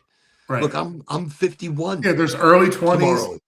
30s, late 20s. There's different kinds of bars people go to, right? It's by decades, probably, and there's definitely a segmentation of different kinds of bars you can go to for different crowds, for sure, right? 100%. Yeah. But so for me, look, I look more for the poetic evening. I don't mind going out and having a few really nice shots of sake, a little bit of sushi, watching the nightlife. That's watching the adult bars. Is amazing. 30-year-olds. Watching, right? Well, watching the people. So I worked. Okay, so another disclosure about Oren. I was also known as DJO, DJ Everything. I worked the Texas and Vegas adult club for 25 years. Oh wow. Holy shit. And I traveled with a troupe, and we did quite interesting light shows and performances, and I was quite a lot of Motley Crue music, right? Girls. That's all that music. So the songs, right? Like there's like a playlist or something. But I'm telling you, that whole industry is that playlist. Right, it is that playlist. That's 80s, so funny. That late 70s, that 70s. You don't want to go too old. You never want to go too old music, and you always want to keep it up tempo. Right. You don't want slow songs. No, definitely not. You want high energy. Yeah. And so for me, it took me look, I liked R&B. I like soul. I like jazz. I like some other groovy shit. Right. But it doesn't belong in an adult entertainment. Yeah, nobody's playing flute in the striptease bar. Right. No, 100%. Because you have to cater to energy. Yeah. You have to cater to a certain mentality, and it's not just for the customer, it's also for the young ladies that are working over the top vibe, right? Like, yeah. And it's very hard to achieve sometimes, but you have to plan and be prepared. And so regardless of what taste comes in, everybody loves old rock and roll. Everybody connects with Steely Dan, with the Rolling Stones. Everybody fucking connects with Aerosmith and Motley Crue. So, I mean, and Dr. Feelgood. The local town near me, they got the one bar where, they got a couple bars where it's just all college kids and there's lines. And I'm not allowed in those places because I'm a security risk. I could probably cause a riot just by moving like a salt shaker on a bar and giving someone a look. Right, because you know what I mean, like, because is that really the energy that you've received back? Well, no, you see, I would go at a certain time. I figured that the guys got there at 11, but the girls got there at more like 10:15, 10:30. So I would show up exactly at 10:15. There would be no guys there, and there'd be like 20 girls. I'd be, oh, hey, ladies, hey, and they would walk up to me. And it was just no effort, right? And they put numbers in phones and stuff, which never really turned out to be anything.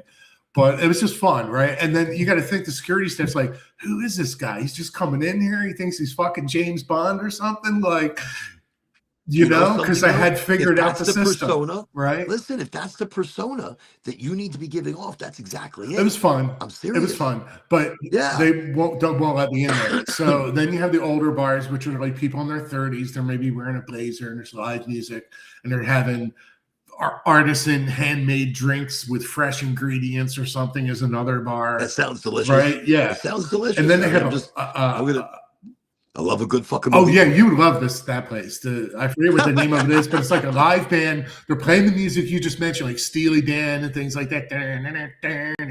Back in town, you know, like all that kind of music, right? And it's live. Throwing in a little bit of this, a little bit. Yeah, they weren't playing Motley Crue and more adult stuff. And it was like, I would say 30 to 35, 40 was that club.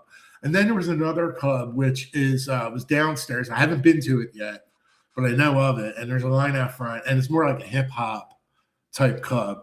And then they got a bar where like all the outcasts go, called Sidebar. But it's Westchester, Pennsylvania. I recommend that to people as a town. So Westchester, Pennsylvania has great nightlife. Westchester? Yeah, Westchester, Pennsylvania has a great nightlife. Westchester. Chester. And there's Westchester University like 4 blocks away or something. So it's just like the whole college goes down. You know, college towns. Well, yeah, towns, university towns, things like that. I've rolled through some crazy towns, and some of the best parties were around a lot of these college areas. Yeah. But what I have found, so I evolved from these big clubs to smaller venues. Harder to find entertainment, harder to find music. Right. I think that's stuff that's more appreciative. Yeah. It is. Yeah. And you find like jazz, you could keep it. I mean, I like it. I don't like it. It depends how high I am. If I'm really high, I like some good jazz. If you're having a good time anyway, then a little bit of jazz ain't so bad, right? Yeah. But I like places I can smoke. I like places that it's not necessarily about alcohol, because I don't drink. I mean, I used to, but I don't drink, and I don't smoke cigarettes anymore. So, are there places where people go just to smoke weed? Like you hear about that in Amsterdam. Consumption. Well, culturally, the cafes, right? What is it? So the cafes in Amsterdam are fantastic, pretty much. But keep in mind, you can't just like smoke anywhere in Amsterdam. You can't just be like smoking it up, around a lot of public. In the districts, we're gonna call it. Like you got the red light district, obviously it's cannabis and it's prostitution. Right. It's multiple things in the red light district. Right. You can pretty much smoke everywhere there. Right. Outside of that district, no. And then there's other cannabis alleys and areas and restaurants and sections like consumption lounges. Consumption lounges. There. Yes. I love that idea. I love that there you go. That's the concept, a consumption lounge. Are there consumption lounges in the States at all? Like that's a big cultural. I think Vegas is working on it. Miami has some. Miami actually, I believe Miami here in Florida has the most consumption lounges. I know I want to say Vegas. I want to say California's got to have. Actually, is that as a business, I guess regulatory wise, as a business? Let me see. Let's see. Lucid, are there any cannabis consumption lounges licensed around the United States? How many and where? Okay. Consumption lounges. Let me see. A cannabis lounge, consumption lounge, also called social consumption venue, cannabis cafes, designated consumption establishments, 21 plus states. So there isn't one centralized nationwide registry, but as of 25, licensed cannabis consumption lounges are legal or planned in a growing number of states. For example, Alaska, lounges allowed under state law. California, licensed lounges and Amsterdam-style cafes are now legal statewide starting 2025 in Cali. Examples like 420 Bank already operate in Palm Springs. Wow. Colorado, consumption clubs and pilots exist. Illinois, lounges are legal and some are open. Maryland, the state has laws allowing social consumption. Michigan, designated consumption establishments with state licenses. Missouri allows on-site consumption under adult use legalization. Nevada, several lounges are already licensed and operating, especially in Las Vegas. Smoke and mirrors, 19 conditional licenses. You know what? Wouldn't like raves and speakeasies be a kind of like underground social lounge? 100%. I think, but see, that's what I love. That's what I look for. You've got a guy playing a guitar or a small band. You've got, you've got a person mixing very personalized drinks. And you're So able in to smoke Westchester, beautiful cigars and smokes. they had a and place like pre-rolls. that. It's called they had a place called the Social Club. It opened at 2 a.m. and you had to be invited by somebody or get a reference or say, I know so and so. Because like I said, when I first came here, I started exploring the social landscape from end to end because I was like never a social person. And I'm like, I'm getting out there. I'm just nothing stopping me kind of thing, right? And I was you should. That's good. You should explore. Yeah, that's a good thing. That's how you should be. Like that's how you should be. Like a lot of people keep themselves all tucked away, right? Because people are just shy. They're shy because they don't love themselves enough. They don't know themselves enough. They don't. And you need to trust yourself in order to get out there and just say hi to people. And it's not, and if you start introducing yourself to the world, that means you're bringing your energy to the world. Yeah, that's a big deal. Yeah, it is a big deal. It's a big deal for me, and it's like a whole new world, It's just a series of events in my life that like turned everything upside down, kind of thing.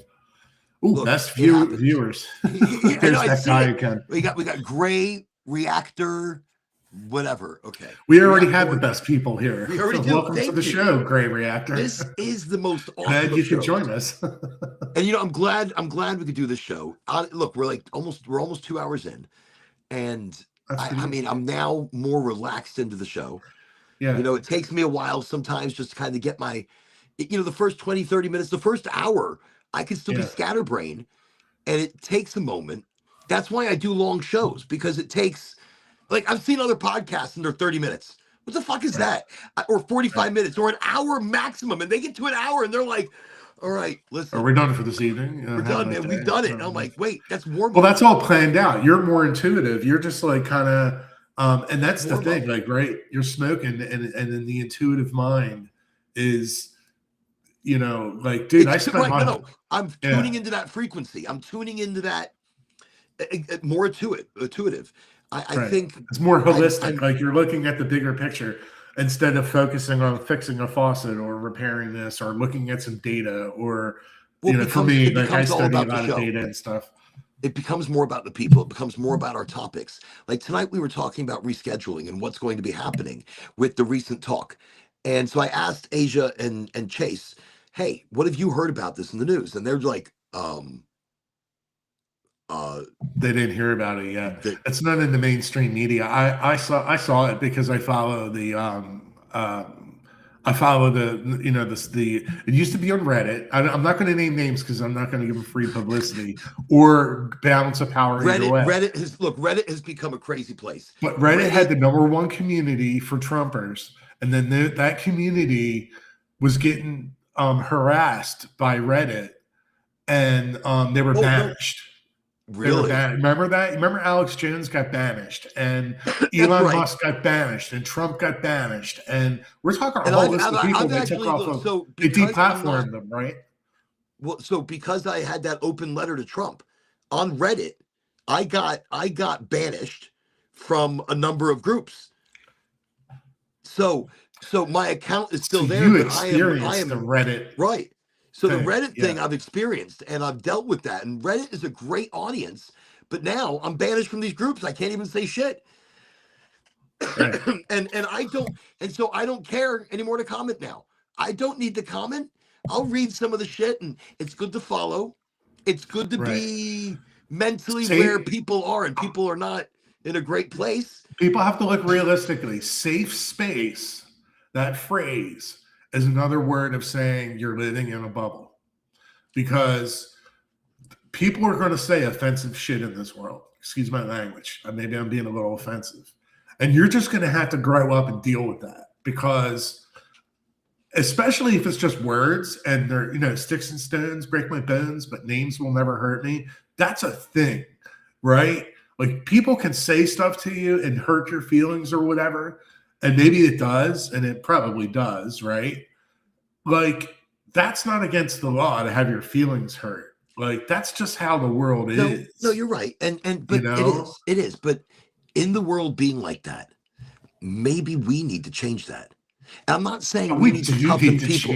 Well, we do. And I'm not saying we need to toughen people up, but people need to, you're right, they need reduce to the reasons why hard. we need to toughen the people up. The bullies, right? Well, people need to realize, look, the world is hard. It's people basic are hard. stuff. Yeah. But they're hard because people have been hard on them. It's hard because of the callous that people have created or worked up, because of society. Right. Maybe we need to be more authentic, being more authentic, more understanding, more kind, because we want it. We want the kindness. We want to give the kindness. Still be tough. Still be hard enough skinned to where you can take, you can take the hits of life. Right. Metaphorically, I speak. Metaphorically. But you see that, like the mousy kid that doesn't want to be bothered. Some kids are like that. They're in. I grew up in a shell. I was in a shell. Like, did you have all the love you needed? I mean, I'm not trying to be like too over intrusive, but I think it was generally good. Yeah, I think when I was a kid, did you have the exposure? Did you have enough kid exposure? Is that what created you into a shell, or you didn't have that exposure? No, my father was grumpy every day, and my mother was like, "Why aren't you more empathetic?" It was Sound a different familiar? generation. Yes, is that generation? It was a different generation. It's different generation. My dad, he wasn't grumpy. He was concentrated. He was working. He was, it was, we're making a bloody living. We got to be bloody serious about life. Life is bloody serious. And he was one of those, grow up and take it and kind of toughen up a little bit. And that's how I grew up. So I grew up not being coddled, not being babied. Right.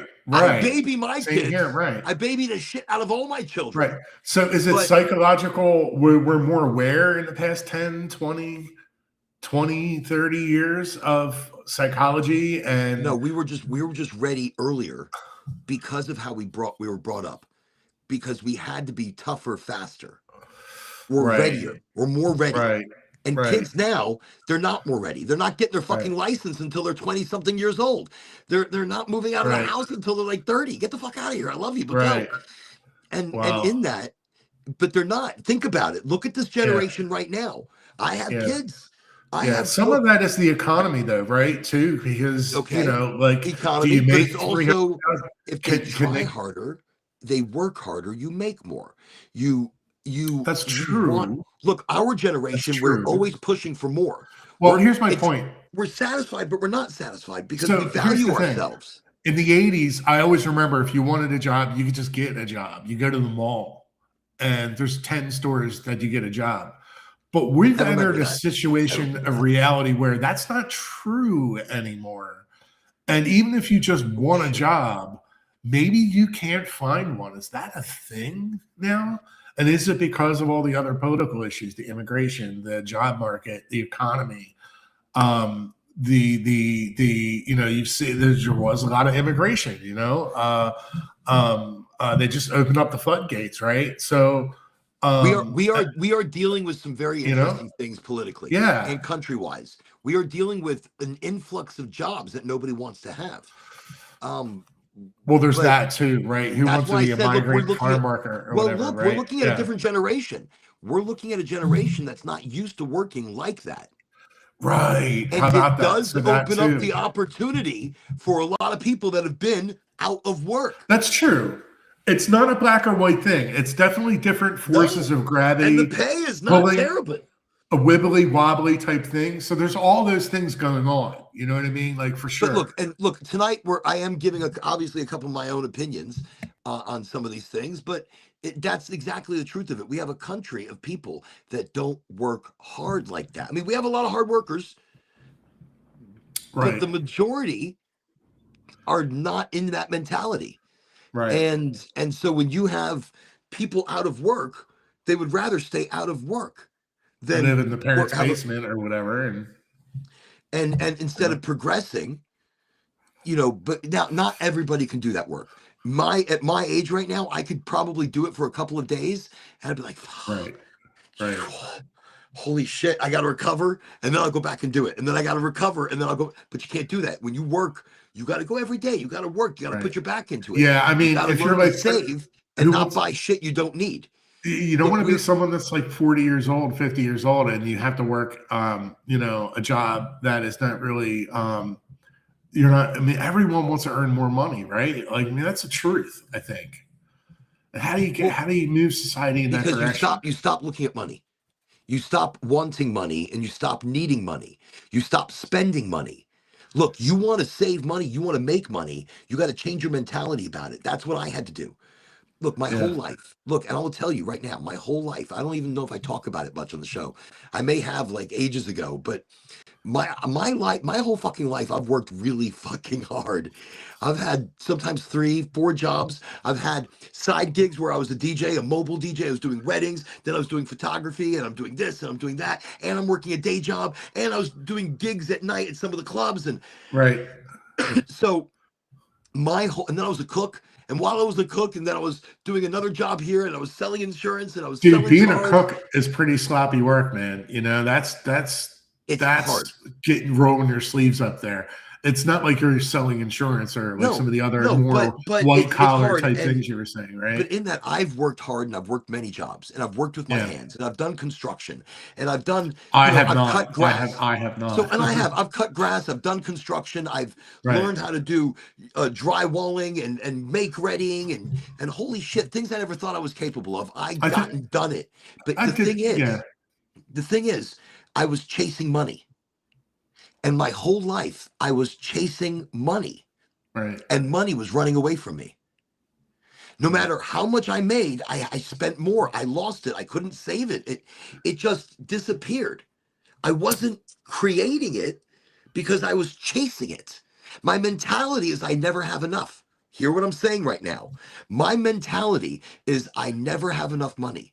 My mentality was I don't have any money. My mentality was I'm losing money. My mentality, right? So there's different money mentalities to have, right? Correct. There's like, shit, I'm starving. I don't have $10 to go to Taco Bell. And hey, I'm doing all right.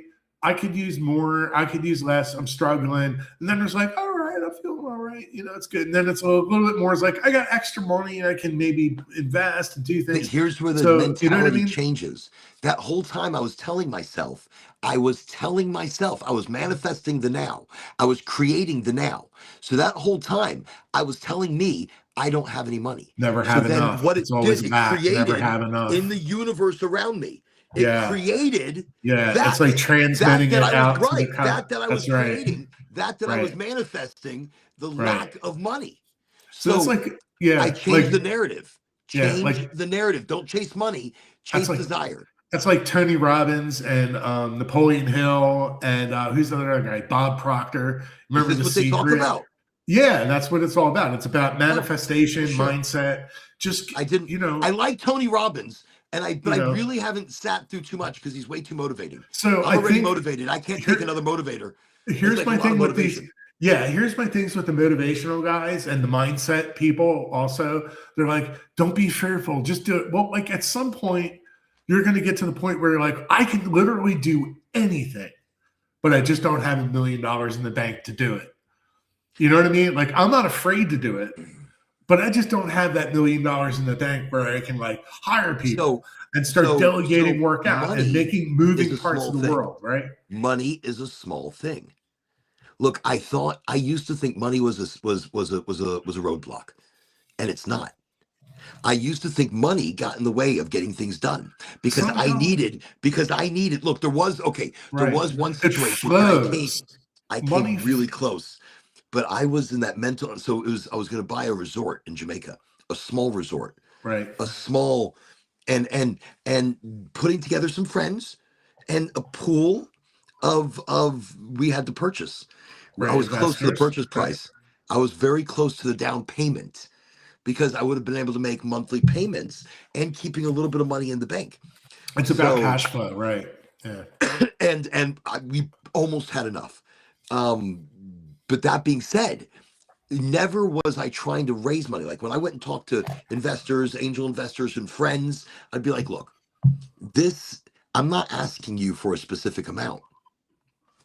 I'm asking not for an investment. I'm asking you to see a future, something that is beyond a vacation. So, I was selling not the money. I'm like, we need the money. And I tell them, look, we need from each person, if you're getting into this, and this is a percentage you want to be a part of this, I need your help as well. And I need your money. Well, some people have more money than others, and they have money, and there's not as much of a worry. You know what I mean? It runs on the spectrum, right? You got people that are starving for to put gas in their car or get some takeout food, to people that had money to have a house and spend that. But it's the mentality of being able to build up. Look, have you heard about the thing with the paperclip? How the person started with a paperclip and they started trading up. And then I heard about that story. He bartered a paperclip for a piece of paper. He bartered the piece of paper for a pack of chewing gum. He bartered the pack of chewing gum for a jigsaw puzzle. He sold the jigsaw puzzle. Kept going up and up and up. And up did. And up. He bartered. He went from a paperclip to all this zoo of weird things. And it wasn't about those items. A free Airbnb. It was about the value. It was about the value. And it's about flow. It's about flow. It's about money. Flow and value. There was value now. He brought a value to himself, which brought a value to the products. It's interesting how money works. He learned to upscale something. And that upscaling, you're right. I think he bought a house. I think the money's last thing mindset he bought was the house. Money's mindset, right? I mean, but even after you get, let's say you can get beyond the mindset, is the universe just going to dump money on you? Maybe it will. Maybe, I don't know. No, you can't expect it. You can't expect. So here's the trick. Here's the other. I don't know if this is in the book. Don't think about it. Right? You shouldn't even be thinking money. You should be thinking not money. You just think You put it out there that you are open to it, and that money is comfortable with me. Right. There's a thing I heard, not to like a spell, they say, but Bob Proctor was saying that money comes to me in increasing amounts and every day. That's how you say it. That's exactly what he says too. And you can say it out into the universe, and you don't expect anything to come your way. You're just telling the universe. You're just telling the universe, right? Your affirmation. That I should just do that every day as a LinkedIn post, and just as a video. Today, money will come to you abundantly and infinitely. Right. And it comes. It sounds like BS, but if you don't have that thought process, what's the opposite? Oh, this sucks, and it's always going to suck if you think that way, right? You've got to have a positive flow. It's kind of common sense. Flow. So okay, I like what you said when you said you got to have flow. You got to have flow. Is that you've got to feel the flow, right? You have money to flows feel that kind of energy, right? Money's a verb. It's not a noun, right? So if you don't have any money, you have to change your mentality. You can't be chasing the money. You've got to be chasing your dream. And in that, you got to find ways to be able to work, because the work that you do is the work that you enjoy, is the work that you love. Yeah. Do what you love. Do what you enjoy. So that's successful. What I do. I do all right. I could do better. But you're decently happy with the work that you do? I mean, you like your work? I love my work. Yeah. And you like your future in the sci-fi, and you like the possibilities of, I'd really one love day to do producing the a sci-fi show. thing. Yeah, I'd really love to do the sci-fi thing, because I've done 40 years of computer programming and data science, and different programming languages and developer. And I've been the junior guy, the senior guy, the executive guy, the assistant to the executive guy. And I'm very humble. I'm just like, whatever you need me to do and you're paying me, I don't really care what my job title is. Like some people, I don't manage a bunch of people directly. I manage people through soft influence only, not hard influence. And I didn't always know I was doing that. What you do. But you enjoy what I do. Yeah. I mean, look, that's so for me. When people are always asking me, about work, about a job, I've worked a lot of different jobs. I've worked a lot of different industries. Because when I was a kid, I was in high school, I was in junior high, I was in elementary school. Right. And they're like, so what do you want to become? And they try mentally shaping you to Astronaut, be a doctor, an astronaut, a fireman, a scientist, policeman, whatever. And something. in that, Yeah, oh, by that the was way, me anyway. You know, really quickly, Apostle Peter Michael, welcome. greetings. Highly motivated. So they always ask me, what did I want to be? And my answer was always, I want to be everything. I want to be everything. I don't want to limit myself to one thing. I want to be a doctor. I want to be a Right. lawyer. I Right. want to be a veterinarian. Right. I want to be a Right. stockbroker. Right. I want to be a writer. I want to be a singer and a dancer, even though I can't. I've got 2 left feet. They're just clubbing left feet. I like to dance, as long as you know. As long as it's like, I think I dance more like Elaine. If I'm doing like pop dance, it's like I do the Elaine. And if you've never seen the Elaine from Seinfeld, No. you've never seen it. Oh my God, look it up. No. It is I know the worst dance. Seinfeld, but All right, I don't know the dance. So Elaine, I'll look does it the up. I dance. will. I'll look it up. She's the worst dancer in the history of dancers. Oh, I didn't know that. I didn't know that was a thing they did on Seinfeld. And it's so bad. Look, I love the Soup Nazi. That's hysterical. Yeah, I know the Soup Nazi one. Yeah. But Elaine's dancing. So if you do look that up and you find a YouTuber of it, it's so bad. It is so painful to watch. It's one of those things you just can't stop watching. And because she thinks, look, and the character she portrays, she thinks she's dancing so well. She thinks she's dancing so well. And it's really bad. That's funny. So bad. I'll have to check that out. But I wanted to be everything, and I still do. I still love being, but now in this, especially if it gets rescheduled to Schedule 3, it's going to open up more cannabis education, more cannabis research. Yeah, your business is going to do good as an expert in the cannabis marketing and I'm very excited. I actually have some opportunities. I am discussing right now with some companies. Did things open up because of this? Like it just happened, the scheduling? Do you think things happen up because of it?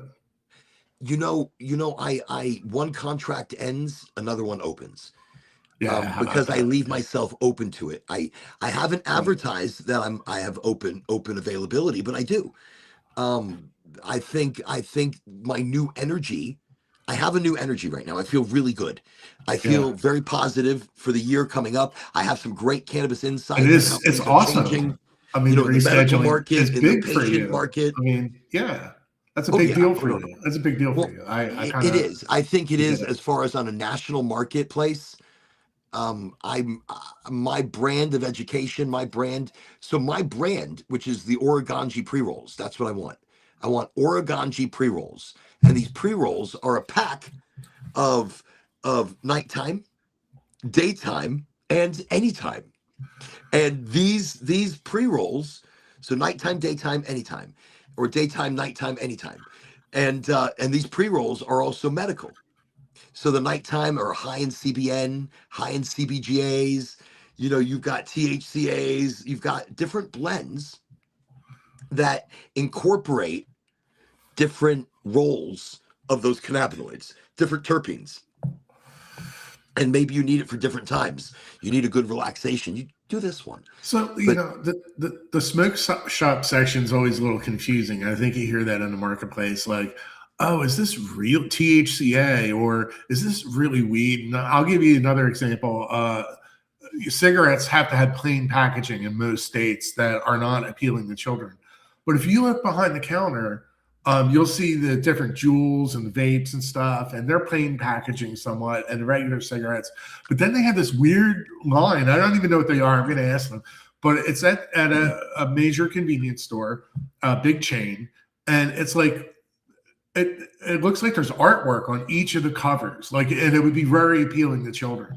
I'm just surprised what that is. I don't know if it's like non-nicotine cigarettes or something, or I've seen a lot of different products, herbals, you know, cigarettes. I've seen different things. You understand what I'm saying? It's like something that's slipping under the radar there of the regulation. where it does have child fancy packaging. I think no matter what it is, it shouldn't have that. It should not have that packaging. So no matter what it is, it should not be appealing to children in any way, shape, or form. And I think products like that are the ones that are kind of slipped in under the radar. Maybe people are trying to get rid of certain stock. Some of these wholesalers. No, I don't think so. These are like new things. It's like a new product. It's a new product. The one I'm seeing anyway, yeah. And it's like herbal, camel or something. Like an herbal blend. That's my guess. I'm just guessing. I'm going to ask the cover what that is. You know, but I do still see. You see the confusion out there. There even on the cannabis side. There's that confusion too. Like, oh, these are spiced derivative cannabis. Maybe it's related a little bit to cannabis. So that's where I like to cut through the red tape. I'm still that's where I like to cut through the red tape because I don't believe in those products. Right. The only product that I believe in is THCA, which is where everything starts as. Right. So everything is THCA. So there is this confusing. That's the acidic chain until you decarboxylate it. Right. And when you add heat, then it becomes say you THC. take a bag of weed and you put it in the sun. No, I understand. It's going to start to decarboxylate. It's going to start to when you light it up and smoke it, it transforms chemically from one substance to another. Into 500 different cannabinoids. Right. 500 and THC is now it's like that's why it works in combination. Tetracannabinol 8 and 9 and 25 and 36. So that's right. I mean, it's not just that. You have like CBC and CBGA and THC, CVAs, and there's a lot of games there. There's that confusing fringe. I think it gets confusing when you start talking about isolates or distillates or an isolated cannabinoid, like they've isolated like an HHC. Okay, I'll give you an example. A THCP. It was the Cheech and Chong edibles or something, and you see it advertised all over, like on these different websites, and it's like now legal. You ever see the clickbait ads on some of those pages, and it's like different pictures of things, and like one of them is like Cheech and Chong have edibles, order them anywhere. So a Cheech and Chong edible. They have a lot of edibles. All right, hold on, let's see what we got. All right, let me see. Cheech and Chong edibles. I'm being random, I know. No. Oh, it wasn't them? Because I'm looking. No, it was Cheech and Chong. It was Cheech and Chong. No, it's really them. Cannabis. There's them in the ads and everything. Vapes. Cheech and Chong. Cruise, Choose, Full Spectrum, Delta 9, THC, CBD. Delta 9, THC, and CBD. So Delta 9 is THC. It's the decarboxylated THCA. So it turns into Delta 9 THC. That's what cannabis turns into. So if it's already, that makes sense because edibles need to be decarboxylated when you make the butter and you do all the things. So they're using you're right. They're using a distillate. They're using a distillate that's not usually a full spectrum. Maybe it's a broad spectrum or maybe an isolated spectrum. But I prefer a full spectrum rosin chew. So I like a chew that's made with pectin. I like a chew that's a full spectrum rosin that has only gone through a partial decarboxylation. So partial heat, partial extraction methods. But yes, I think that's crazy. That's wild. But edibles do have effects. They're just not the same effects as when you smoke it and convert THCA into THC. No, edibles are already activated. Edibles are already activated product. And if it's gum, if it's like a gelatin, that means it's going to sit in your stomach and then release kind of all at once. If it's pectin, it breaks down and get into your bloodstream very quickly and assimilates into the bloodstream. So it means you start feeling the entourage of it like 20 minutes later. And that's a good edible. I was actually looking for one a moment ago. I was like, ooh, I want an edible. So so you're saying at some level, a lot of this is technicalities and even the weird things do. There's chemical representations of cannabinoids that are not cannabinoids that are put into a lot of these edibles. And they're cheap reproductions of the real thing. So you're getting a fake high. You're getting like a spiced high. You're getting you're going to get a headache or you're going to get. So the marketing can look similar to weed in almost every way, except for just very fine nuances where 100%. You've got to read the fine print and what So they're there actually is a putting in it. confusion there, right? Well, there is fine print. because there's a lot of operators that are selling really terrible stuff. Right. And they're selling it cheap.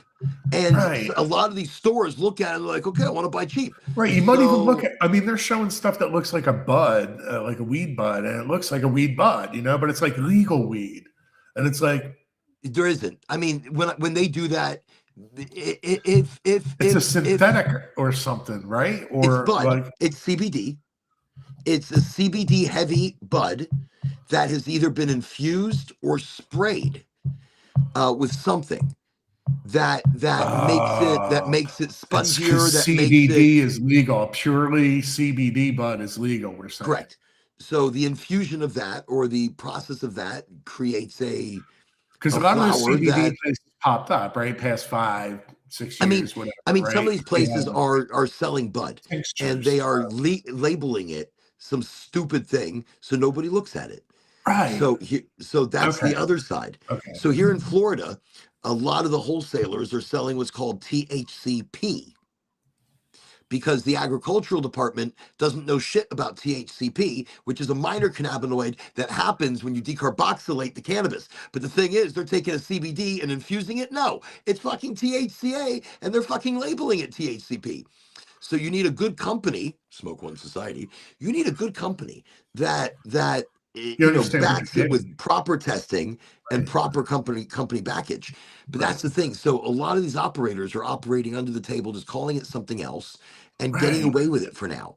Right. And, yeah. Do that. So, okay. All right. So that is sometimes happening. it's just I'm shitty not imagining that. Like that's sometimes it's just shitty weed though. Sometimes you're There's just like getting a shitty undermarket of like corner store fake weed, you know, that isn't technically fake, but it's not what you're really looking for. Well, I mean, some of them might get something that's okay.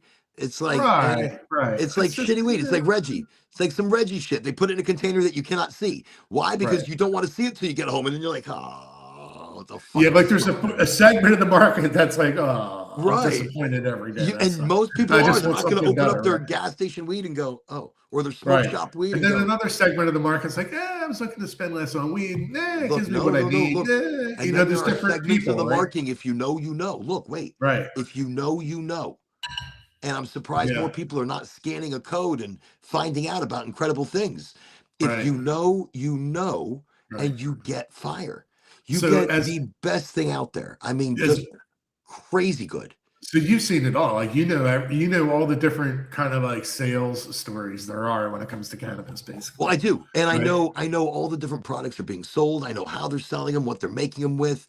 Right. And who's buying them, who's selling them, who's buying them, and what people are looking for and what's in them, right? Like that's what drives me crazy, because one part of my mission was to change the quality and bring craft THCA to and make it understood that it's medically bioavailable. Right. This is where it's crazy. You don't have to go through a lot of the red tape. If you need medical healing, you need to get your mind right. You need to be able to know you're getting a good product. And that's where our market is now. Going Schedule 3, there's a lot of medical education, medical research. I'm excited. It's not, look, some people tell me, or it's not enough. No, it's never enough. It's never going to be enough because we've been fighting for it for all these years. We know it's a superfood, a super fuel, a super medicine. We know it's a super building material. Do you think they'll ever go like recreational in your market, like where your home market is? You're in Florida, right? Right. My home market is everywhere, but right, you market all over everywhere. Texas I know that is actually you're on the road. Texas is the rec market that I'm interested in, and no, I mean, it won't happen. I'm interested in Texas going medical, like Florida has gone medical. That will change everything. I mean, they've gone medical. Texas is medical cannabis. Oh, Texas is 0.3 delta. Yeah, but it's 0.3 delta 9. Some lame ass medical. It's not like it's smoke shop weed. No, it's smoke shop weed. That's what Texas medical is. And they don't allow flower, so even worse. They don't allow flower. Like them Right. That Texas sucks. medical it does suck. 100% it sucks. So I'd really like to see the Texas medical market become the Florida medical market, which would be Florida market becoming the Texas market. And Texas really opening up themselves to their patients, to the products, and to education and so much more.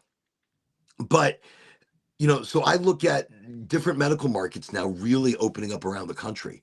If we're federally reclassified, I do see federally a push for people to get their medical cannabis card. And going rec in Florida, maybe, but it's not a good idea. Not yet. Going rec in any state, I say go medical. Get a card and go fucking purchase it that way. We don't have to purchase it at every corner store. We don't have to have a rec market where we buy it like we can buy beer. Well, I mean, even in New Jersey, it's legal, but there's licensed dispensaries. No, right? and you still have to go into a place and and you register, and you're allowed a certain amount every single day. So it's the same thing as the medical market. They're treating it the same way. So there's really no distinction. You're getting the same product. Right. It's like you can't grow it in your backyard and then sell it out front like a lemonade stand. That ain't happening. So there's it ought to be that way, though, right? There is a law in Florida that they're trying to push through, where medical patients would be allowed to grow 6 pounds each, or no, 6 plants each, 6 flowering plants. So I could have a mother cloning her out and having 6 plants and just keeping her super healthy. But I could that's an exciting venture right there for yourself. I would want to be able to grow in the backyard like tomatoes. Depending on the weather climate, you can grow some enormous plants. Holy shit. And they can produce beautiful buds. Beautiful. I mean, you could keep a plant going as long as you should be able to just grow whatever you want, but then on the other hand, you have very, very bad things like opiates, right? You could grow opium as a plant, right? Like, so you could grow that or cocaine, right? They're all plants, right? It depends on how it's processed. You have to regulate. I think people need to realize but it's also the processing. And not everybody is capable of growing certain things. The reason cocaine is grown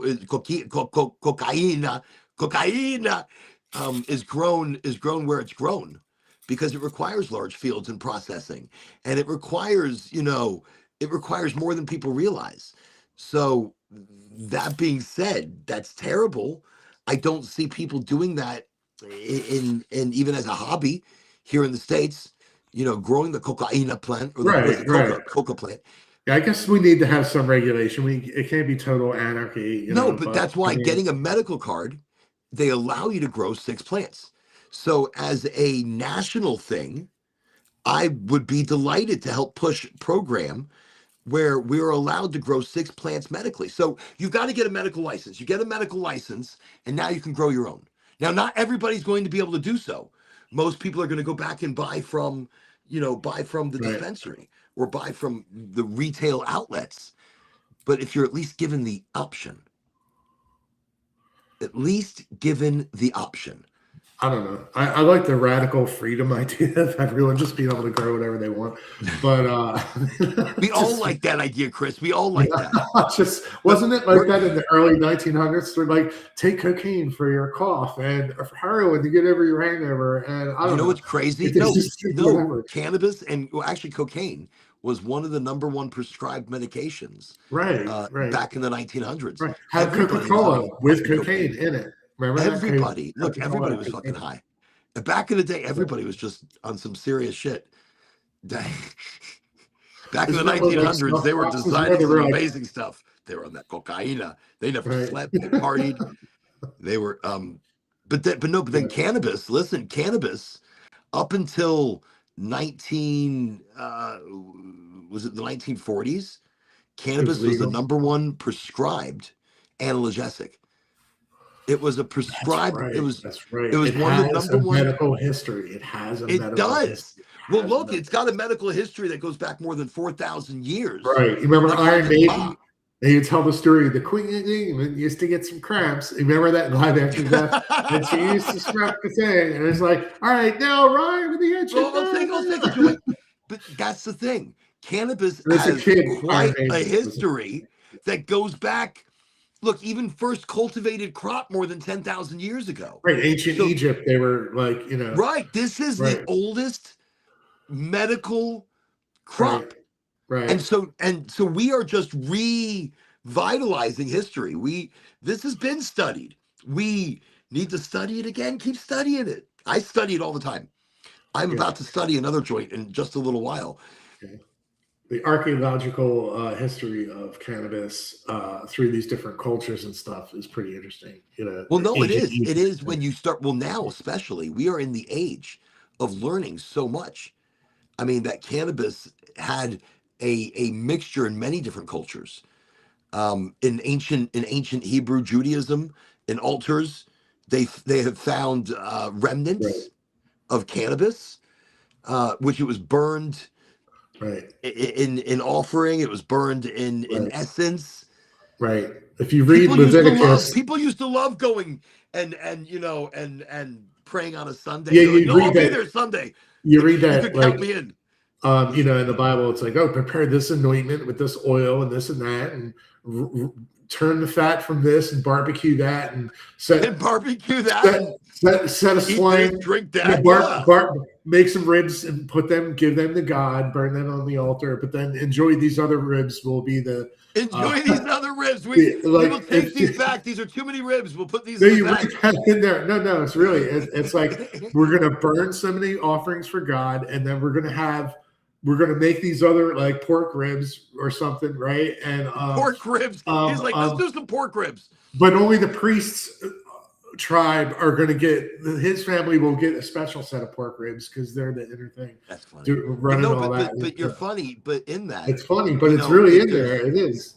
I think if religion really wanted to rebrand itself, they'd really include food, and they'd include cannabis. Yeah. They'd be like, well, that's what I'm saying. Well, they'd be like, come to church, come to temple. And if you want to get high, if you want to smoky tokey a little bit, why don't you come smoky tokey and we'll all pray to God. There's a spiritual relationship with food, right? And right, we should bring in food.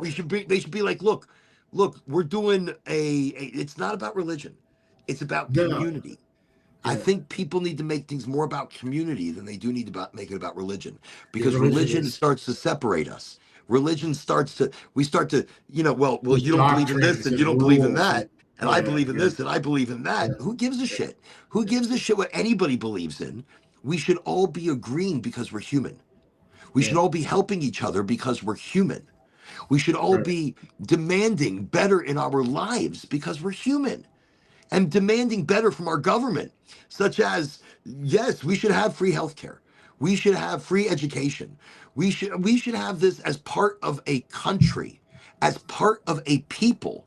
So I don't think that's socialist. I think that's but guess what? We can't. There is a utopianism. Right. That's what I just said. It's not necessarily socialism, or it could be a little bit of everything. I think what we have is pretty good, but how can we get there? I want it, but I know we can't have it. I mean, I know as a reality, it's impossible at the moment because of the reality of things. Yeah. But if we could, I would. If we could cover everything, I would love to cover everything. If it was like Star Trek: The Next Generation, we don't use money. We just fly around in ships, and you can do whatever you want. Right, that sounds great, right? Like, I mean, if we could get away with it, I would make sure nobody was homeless, because there are programs, and then nobody would be jobless. Nobody would be, would have to pay for the burden of school. See, and if you can't eat, we make sure there's food. Star Trek has big inconsistencies to it. Star Trek. Damn it, they got a thing that you press a button and you get anything in the world you want. Think about that. It just popped into my mind. Now, I thought about it before, but I'll just get it out there. What was it? In the original pilot of Star Trek, they had a thing where the simulations were so realistic you would never want to leave the simulation. And so, the cage was the episode, right? So they made it illegal, punishable by death, to visit that planet. But then you fast forward to like Star Trek, the animated series, and Star Trek, the Next Generation. They have a holodeck where, in fact, some people are in there, like Barclay or whatever. He's like, I hang out in the holodeck, and all the characters are like, fake versions of Counselor Troy. I'm the goddess of empathy. And you remember that episode? And so but what's interesting there's an is inconsistency alternate there. reality. Well, there's an alternate reality there. And there's Right. and because we have a separation of self and people, like people don't know us. And the people we speak to, and we feel like we have a bigger relationship with people, or a better understanding, or a better standing with them. And when I say that, nobody knows each other, and nobody really knows where anybody really stands. So in these worlds, in these created hologram worlds, you set the boundaries, you set the friendships, you set the people, you import all these people in, and they all understand you, because I'm just saying, yeah, Star Trek's inconsistent. I'm just throwing a Star Trek thing out there, right? Like, it's inconsistent. Shows, but alternate reality is the death penalty in the pilot, but then in Star Trek TNG, everybody goes on the holodeck. Because they realize the progression of the show. They realize the progression of the technology. I mean, maybe they realized in the beginning and that was probably Roddenberry in the very beginning, his ideals of seeing virtual reality as taking evil away from, and look at us now. Right. And look at it now, though. What is it? Yeah. I mean, have we become that separate as a society? Yes. We've isolated ourselves in digital worlds and digital realms. So, I mean, that's a good point. We grew up with TV, right? Like, so everyone, it seems like every family member I've known, and even extended family, has a damn TV in their living room. And their primary entertainment is, we're going to watch TV. Like, how many people just watch TV a lot of their lives? Everybody. Like, not everybody, but I would fair to say 80% of the 80%. So we're already like doing that. Like, that's crazy. That's crazy. Watching TV all of our lives. We're not going to see symphonies or going to the play. What is the percentage of people in the world that watch TV on the regular? Okay, I'm just curious, because when I say it's like 80% of the world, it's still one of the most global TV. About 89% of people globally. Holy shit! I was guessing. I'm like guessing 80%. It's 80, almost 90%. That's reality to people. Like, a lot of people worldwide people. That's fucking crazy. Almost 90% of the world watches TV regularly. Wow. So that right there, TV is the archetype that connects everything else together, I think. Like computers, like on your TV. It's a TV, it's a display. You're 79% of households worldwide own a TV. So almost 80% of households have TV. That's a great market to sell products in, right? Like the Stealth Time Machine project. I'm just plugging my own thing. Everybody watches TV, correct? Everyone watches TV. It's a medium that will reach everybody. Right. Through a designated signal, through a designated direction. But yes, wow, what an and there's marketing opportunities there for product placements. Look, Roku, what I could afford, or what a lot of people can afford, or maybe some commercials directly put on Roku. Roku's doing commercials. There's a channel where you can upload your own commercial, right? And they play it as long as they approve it. So that's interesting, Lauren. I was watching YouTube, Doctor Who and Doctor Who classics were on Tubi for the longest time. You can watch them all the classics, all of them. And then it ran out like a month ago or something. So I've been watching them on YouTube, and they only have key ones on YouTube for free. But anyway, I'm sitting there watching YouTube, and it has nothing to do with Doctor Who really, but it does in a way. And I'm watching it, and they show the normal commercials. Now on TV or any of these others, you're going to get 60 seconds of commercials, and then it's going to come back to the show. But on YouTube, they had a commercial on YouTube that was freaking 30 minutes, and I'm just laying in bed, nowhere near a remote controller or anything. And I'm watching this, and I'm like, when's the commercial going to be over? And it never was over. It was never over. It was just never a continual over. kind of. It was a whole fucking movie they were showing as the commercial. I've seen some crazy stuff like that. Most people hit skip, right? But if you're sitting there just laying in bed, you're not hitting skip, and it's some show about whatever. It could be anything. It could be anything. And that's the thing. You never know what's being programmed into your head while you sleep. And that too, yeah. That's something I've thought about, because I've woken up wanting certain things or thinking about something. I'm like, what the fuck am I thinking about this for? What am I wanting this shit? What is this crazy? Look, the other day I woke up thinking about life insurance, and I'm like, what is going on? What is going on? What am I thinking about? But seriously, and it gets into your subconscious, right? It gets into your subliminal. You see the same ads over and over and over and over and over again. Yeah, and 89% of people are watching it. That's how they program. So listen, I have to go.